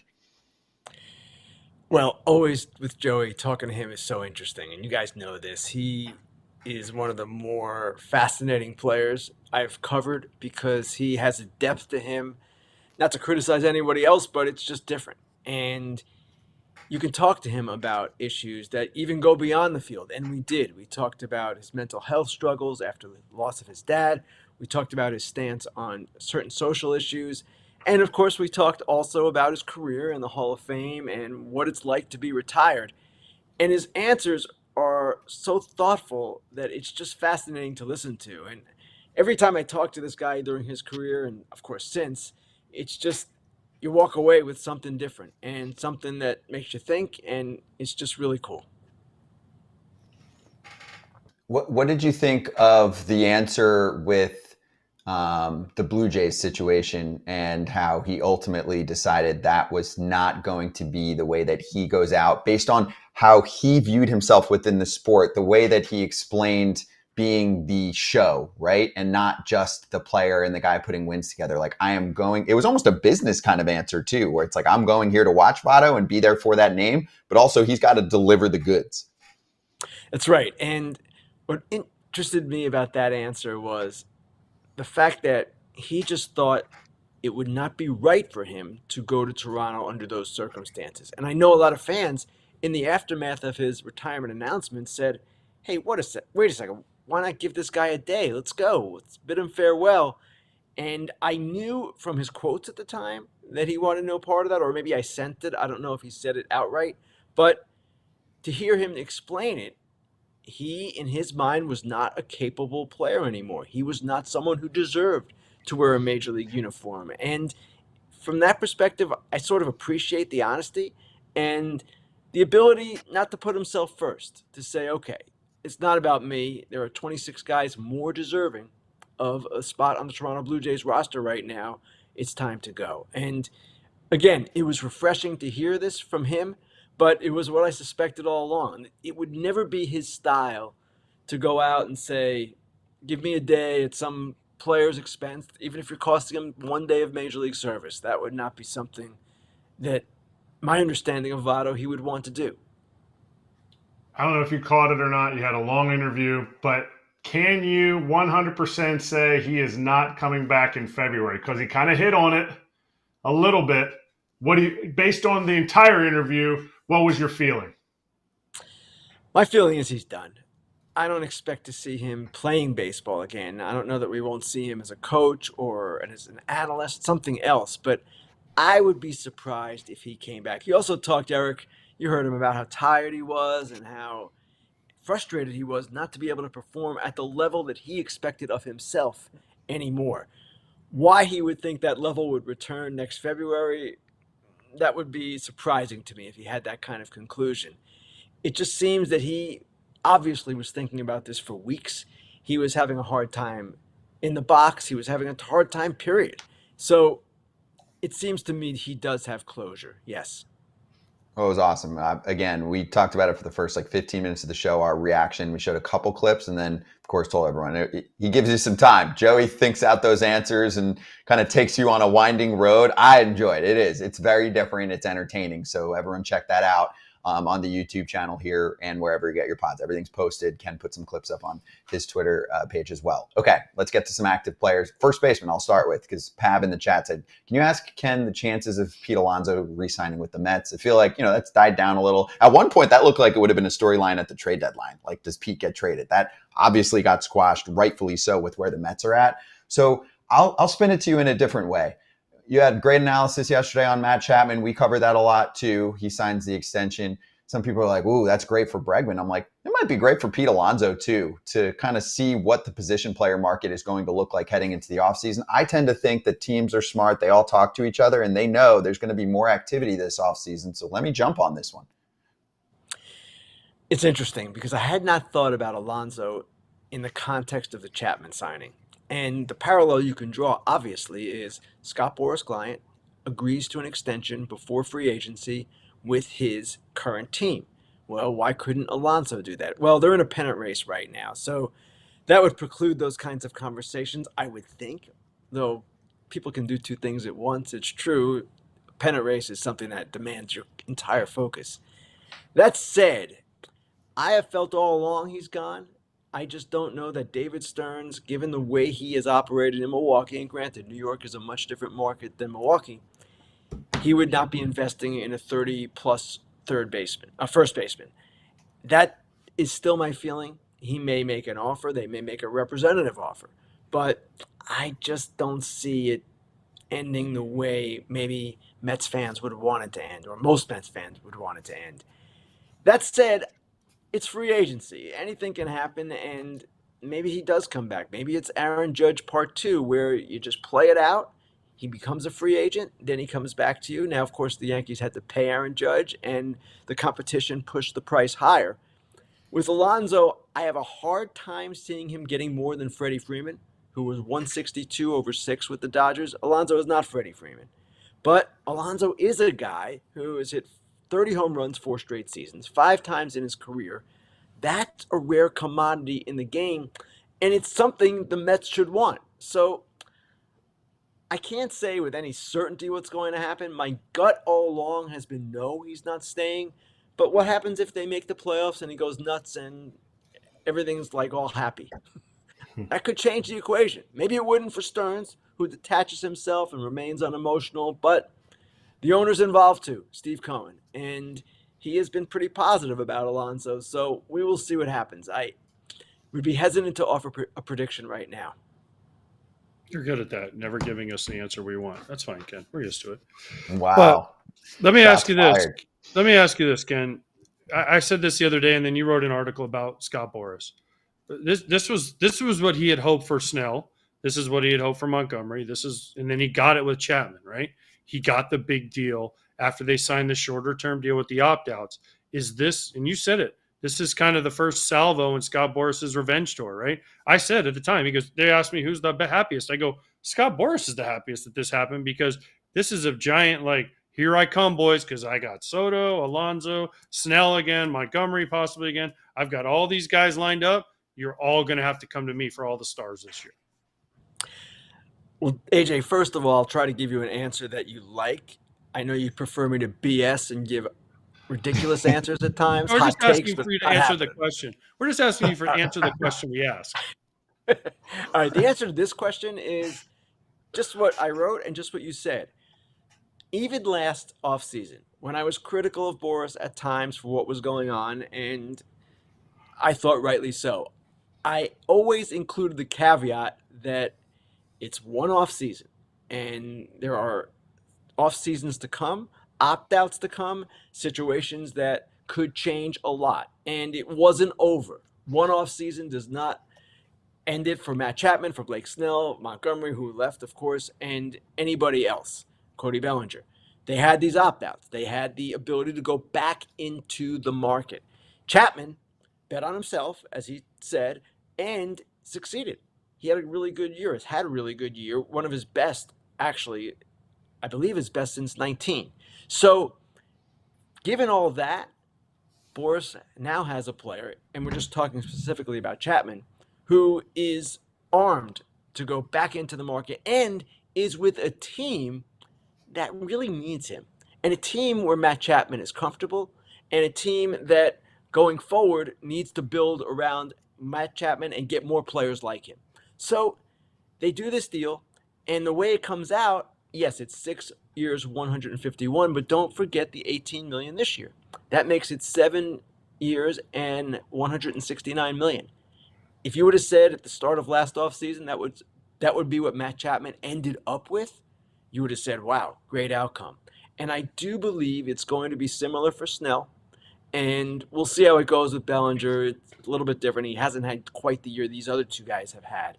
But it is a revenge tour to some degree. I'm sure Boris wouldn't like me saying that because he doesn't consider it revenge. It's just his job and he's reading the market and all that. Okay, fine. But he has this class. Soto and Bregman and Burns and Alonso and Snell going back out. He's going to do quite well this winter. Yeah, I think about Mike Moustakas when he had that brutal offseason, signs the 1-year deal, but then he got paid. I mean, he got paid the amount that we kind of had in our head. It just was a year later. So that's Chapman here. Okay, so some fans asking about some of the other teams that have fallen out of it, and if you think that will impact the offseason this year, and I'll give you the examples. Are the Tigers going to spend money this offseason? You know, and I know, sure, they have a very, very, very outside chance, but they're done. They're looking at next year, and there's some promising pieces. I think the Nationals are in a similar realm there, teams that have spent big in the past, but they haven't recently, and they should be kind of starting to hit their crescendo. So I don't know if you have any teams in mind, but those two specifically, do you think that starts to spark things a little bit more this offseason and make it more of a competitive fight for some of the big names? First off, I wouldn't totally rule out the Tigers just yet. They've got the Rockies and A's coming up. They're playing great. And Minnesota and Kansas City, where I am this weekend, those teams are struggling. So, yes, it's a long shot, but the season's not over for them. Now, the question is, should they spend this offseason? My answer is yes. And I expect their answer to a degree is going to be yes as well. They know that while they have a talented group and a group that can potentially compete for a playoff spot next year, it needs reinforcement. It needs some veteran bats in particular, guys who can anchor the middle of that lineup and let the younger players grow around them. They have, obviously, some talented young hitters, but at the same time, they need more. They need greater balance. You're not going to win with just kids, and that goes for the rotation and bullpen as well. They're kind of patching their staff together in this run that they're on now. It's really impressive, but you need to reinforce it. The Nationals, and I hate to do this, AJ, but it's hard to answer because it's hard to read the minds of the learners, the people who own the team. Yes, they have spent at times in the past, but it seems to me they like being in retreat as well as far as the finances are concerned. And it's a similar situation to Detroit in the sense that you can't just win with James Wood and Dylan Cruz and C.J. Abrams and all these kids running around. They're talented. They're really good. You need people around them. And you also need, in my view, maybe a veteran at the top of that rotation so that the others fall into line. Will they do that? That I feel less comfortable believing in than Detroit. I do believe that Detroit understands now that they're going to have to take a little bit of a step forward financially, if not a major step forward. And here's one thought for Detroit. Alex Bregman. A.J. Hinch was his manager in Houston. Alex Bregman is a free agent. I know they have Josh Young's younger brother who could play third base, but if you can get Alex Bregman, you probably do that. Okay, Ken, since you can't answer any of our questions, let me ask you this question. Are you in a junior suite in Kansas City or a full-size suite? I am in a standard hotel room, AJ. Okay. Now, is that an answer? Yes, that's a good answer. But why did you opt out of the White Sox-Red Sox game this year? Did Scott Boras advise you to opt out of that game? And welcome to the club of being a dork of the week, because you had to name yourself a dork for changing your own game. I wish I had that kind of pull, because do you think I want to go do the White Sox-Red Sox? Like that game? You do. I You don't know. want tell you the whole story. Yes. No, I don't. Are you kidding teams, AJ? Two of your former teams. Of course, I've got one of them here myself. Now, The whole story is this. You had said to me, and this is why I named myself Dork of the Week. You had asked me, why are you doing this game? You're never going to come to this game. And I said, no, I've been assigned there. That's where I'm going. Then last week, after our game in Philly, I go back to the truck, our production truck, where everybody after the broadcast is gathered. And they start asking me, why are you going to Boston next week? And I thought to asked me myself, that too. you did ask me. And I thought, you know what? That's a really good question. Why am I going there? They're falling apart. The White Sox are the White Sox. And our other game involves two contenders, two teams that haven't played all that well of late, but two contenders. So I contacted the powers that be at Fox and said, would you rather me be on Kansas City, Minnesota? And they said, yeah, we would. So that's that. Dork of the Week. Wow. Flex. And AJ, I should explain Dorks to can you flex. while we have this conversation. It's a much different scenario for an analyst like yourself than for a reporter like me. I can rove. You guys can't do that. You can't just bail on your game. You know how I many can people do that. You know how many people, when I tell them, they're like, even last week I was in, where was I? Cincinnati. And they're like, oh, where are you next week? And I'm like, Boston. And they're like, who's playing? I'm like, White Sox, Red Sox. And they're like, why is Fox doing that game? Even people I know on the White Sox and the Red Sox are texting me, we're on Fox tomorrow? For what? And I'm like, History. I guess Chasing that's it. history. Also, the They Red are. Sox just got swept by the Mets. If they had swept the Mets, they'd be like 2 games or whatever, 3 games back. Like they You know just what we fell said apart. about ifs and buts. True. Yep. Can't But say that anymore. that's good inside media right there. People love that stuff. For They anyone who love- cares, yes. Yeah. More than you know, but there it is. Mondays and Thursdays, fair territory. That means they're playing the music to play us off. Ken, you were awesome today. Really appreciate the time. And everyone check out that episode with Joey Votto. Thanks, Ken. Have a good game this weekend. Thanks, guys. Be right back on FT. We'll preview the weekend with some locks. We got Slap. We got the Mariners DePoto news still. There's still some things to hit for 15 minutes to go in show.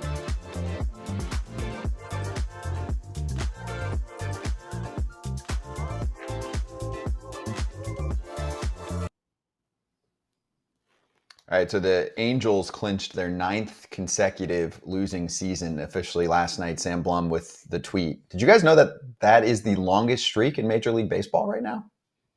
No. Longest streak of losing seasons. Yeah, I guess. Well, I was going to say the Pirates, but I forgot the Pirates had a really long one and they broke it. And then now they've kind of started another one. True. Yeah. But I mean, if I had to guess, I don't think they're getting there next year yet either. You're starting to see signs, but You got to remember it's a tough the sell. second year of young players playing, there's an uptick there. So it's a lot of young guys on that team. Well, it's There's going to gonna be be- the third for some of them. Second full year. Yeah. You get the taste of it. Nolan Shanawell, Neto. Then you get a full year. And then the second year, maybe. Oh, happy. They kept Tyler Anderson, so they have some pitching. Yeah. Neat. You'll have them for next year, and then you got to go back to square one. And then they'll trade them. there's a lot to do there. There's a I think lot that's going the on. point. There's a lot going on. They are fun. They're fun to watch some nights. Sure. I have to say. Yeah. They Try got to some be young back. guys that are pretty good. Now, will they find enough pitching? That's always the question with Anaheim. Can they find enough pitching? And their lineup struggles against a veteran pitcher who knows how to exploit their weaknesses. Mhm. Like big time struggle. That makes sense It based on the experience level. It screams experience level, and they're learning. And to me, there's a coaching. Most of the coaches there, manager included, are guys that'll get them going in the right direction to be winning players when they do learn to succeed in the big leagues. Okay. And the spending conversation, I think they're mid-tier right now. They definitely didn't make as much money this year, and I'm telling you, that's how that kind of team operates. Like, he's not going to be like, all right, well, let's just go for it again. Let's just start spending big. Let's get our next wave. Like, this is the first year without Ohtani, and they were a bad team pretty much from the jump, like a non-contender. You know, that shows in the bottom line. I'm telling you. Yeah, but what's big spending look like for Artie? Because that's never stopped him before. I mean, he spends. He just doesn't spend correctly because he thinks that he should make the call, right? It's his decision to sign It's his Anthony team. Rendon. It's his decision. I know that the owners ultimately all make the call, but he takes over that decision too much, and that's what's burned them. It's true. I tell it to his face. In your sexy voice.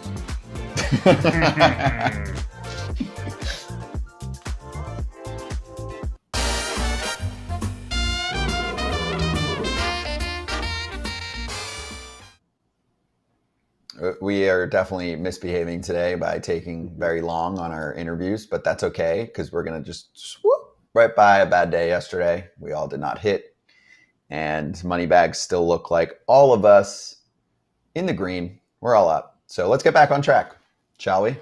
Who would like to begin? Let's pick the guy with the Lowest number? lowest or the highest. Let's go highest. Yeah, And I don't like Claude's attitude, putting a big X over everything. Don't be like that, Claude. Claude's our producer, don't by come, the way. Don't come Friday Claude at us. Anyway, go ahead. And you AJ. know what? The worst part is Claude's team cost me my win last night because I'd be So it's an X for her. How about that, Claude? It's her fault. It's her fault. Yeah. After she sheeshed me, that's why she sheeshed me and she put bad juju on my bet. She sheeshed my bet. All right, so Okay. skip her teams tonight, and who do you got? Yep. I got Brewers. I got a parlay. Brewers money line, Phillies money line, and friend of the show, Tarek Skubal over 7.5 punch outs in Oakland. That gets me. I mean, it's low. It's only plus 263, and I'm just betting 100 to try to get back on track and start my run back up. Good weekend. Start to a good weekend. I like that. I'm going to the Phillies game, going a little hometown flavor. Phillies money line for the Victoria against the Marlins. Phillies are hot, winners of 5 straight. Not great teams, but I'm going the under on strikeouts for Edward Cabrera. Under 5.5. Nice. I got hooked last night, by the way. Phillies won and Ranger got 4 Ks. Larry Vandover got you. Check swing, didn't call it. It was a swing, ended up being a walk. Sorry, Larry couldn't see 120 feet to make the call. I should have put him in the Ump Show. I got the Mets winning by 2 or more. You know, I feel like they've got some good Friday vibes, and Sean Manaea is pitching, and he's now Chris Sale suddenly with the lower arm angle. And they're going up against essentially a bullpen game. I think it's Cruz to start for the Reds. Reds actually play up to good competition. They've got a pretty good record against some of the better teams in baseball, but I was just like, nah, overruled. Mets are hot. Ride the hot hand. Let's see what happens. If you'd like to ride the hot hand of a particular hitter, you're a home run prop person, then there's the MLB Grand Slam jackpot running all season long, a $10 or more wager on any player to hit a home run on a weekend day, like a Friday, Saturday, or a Sunday. On that particular day, if that player doesn't just homer, but hits a grand slam, you can win the $50,000 daily prize or a share of the prize with every other winning bettor. Also, you can see many of your favorite FT hosts next week on Thursday at Borgata in the Poker Bounty Shootout. You can enter that tournament too, if you would like. I'm playing my best poker right now. That's great. This is perfect timing. Buy-in's $220, and we will all be in that big convention center kind of atmosphere. And we released 2 names yesterday, Brett Myers and Ruben Amaro Jr. Let's tell everyone one more today, and then we'll do a heavy, name list next week. I don't want to go any big names, but there's bigger names in this. But closer, maybe one of the best walkout music ever. Grant Balfour, A's ex-closer, the mate. The mate was super excited about throwing some chips around. Boom. Grant Balfour will be there. Fired up, too, if you knock him out.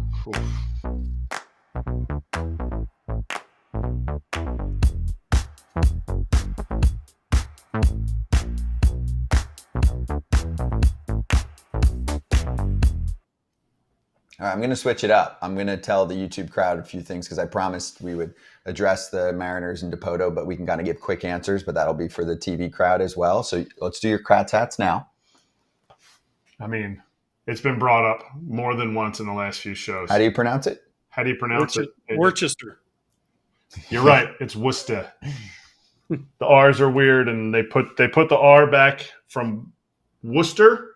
They put that R in Worcester back into pizza and Pedroyer. So the R just goes to different words. And the W is kind of twisted in a knot. Yeah.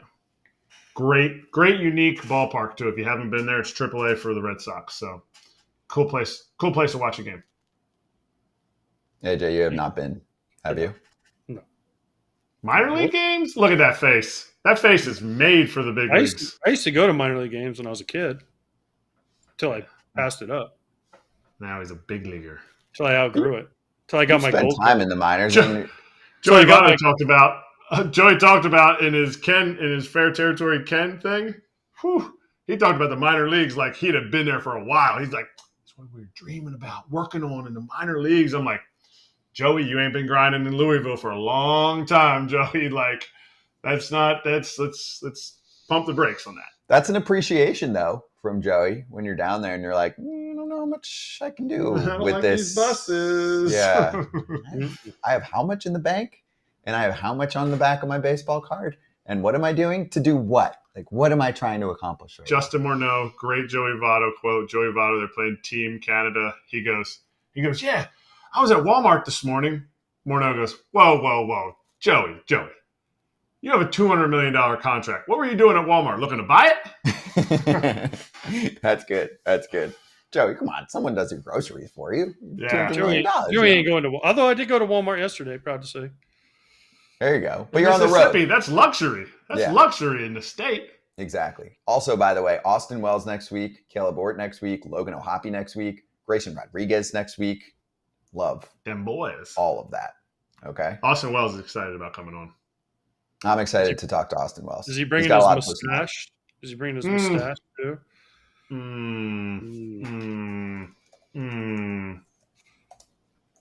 Okay, so we're coming right back to say bye to the Valley TV crowd, and then I'm trying to buy us 1 minute to talk about Dipoto. So wish me luck. Do it. Be right back.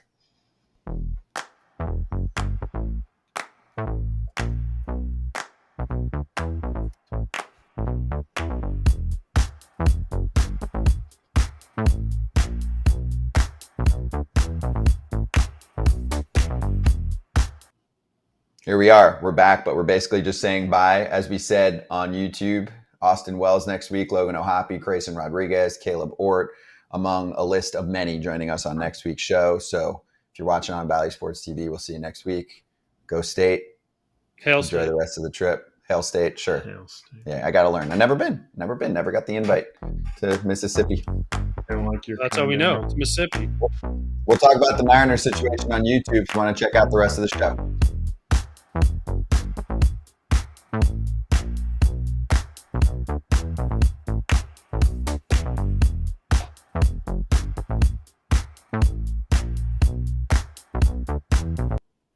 Just a quick minute because I promised it, and it is 2:57. So the Mariners announced that Joey Votto is taking over the Seattle Mariners general manager job. No fake news. Don't clip that. Jerry Dipoto is back next year as general manager of the Seattle Mariners. Super spicy topic, right? I feel like I'm connected with Mariners fans, even though a lot of them hate me. But I do still feel connected because I watch the games. So I'm like, whatever. I'm hated because I ask real questions and some people are weird. But I do have a group that I follow of fans that thought were like very opinionated in multiple ways. Some of them are like, that's crazy. This ain't working. It's been about a decade. We made the playoffs once. And some others are like, he is doing a really good job with what he is given. So what do you guys think about this? Good for Jerry. He gets to keep his job. I mean, good for him. He's assembled a great pitching staff. Now this offseason, let's hope that ownership gives him some money to go out and spend and get some guys that can bang. Let's go figure it out. You know what? And if the home run hitters don't work, then you got to go in the era of Arizona and go super athletic and just have dudes running around the bases. Try something different. If no one can hit in Seattle homers, go fast. Yeah. They have enough homers. They need more contact. So if Luis Arraez is available, and I think this proves that it is not Jerry Dipoto's fault. It is ownership. That's why he's coming back for another year. Right. They feel he's done saying everything it themselves. He could have done. It's not you, Jerry. It's us. We suck. But I disagree with AJ. I'm going to not disagree. I'm saying you're being hopeful. They're not going to say, hey, let's up the payroll by 30, 40 mil. Like, it's going to stay in a similar range for him. That's what they're doing. I said hopefully. I didn't say that they were going to do it. I just said I hope they do it. I'm just pissed off because I felt like a lot of people saw this coming. They did. People saw this coming last offseason. They were like, okay, we went from being Ohtani hopefuls to like, oh, we have to mix and match to get back to the same place. That's how everyone felt. And that's exactly what just was put out on the field. And all of their starters have pretty much dominated and stayed healthy. Do you know how rare that is? Yeah. Like, here's the X factor. Let's say they do figure out a way to boost the offense a little bit and get that right kind of lineup in order in Seattle. What could happen? First of all, the pitchers are getting more expensive, the guys that they do have. Second of all, guys get hurt. That's normal. Like, to have 5-6 guys intact at this level, it's rare. That's why you got to take advantage when your starters are prime and thriving. You know that happens. Like, next year we could be in this spot and be like, oh, Mariners, where would they be if they had, I'm not even going to name names because I feel like it's going to jinx them. Yeah, but if so-and-so and so-and-so weren't hurt, they could win a World Series this year. And it's like, well, they had them last year. The fuck did they do then? It's time. It's time to push in. And I disagree. I think he's going to give him an extra $10 million. I think they'll give him $10 million to spend this offseason. Extra. Yes.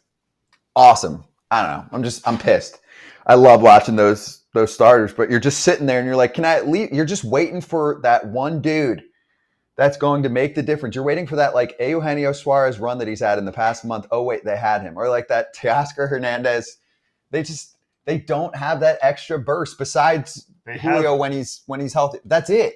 You need more. They're hoping for prime Julio. That's your MVP. They're hoping for a healthy J.P. Crawford. That's your shortstop, big league shortstop.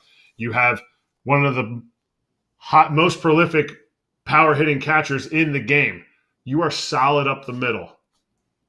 Add something that makes contact outside of that. They tried that. They were like, we're all about getting more contact this offseason, and they are the worst strikeout team in baseball. So anyway, it's just frustrating. Again, and I'm the same. I've been steadfast on this for a year.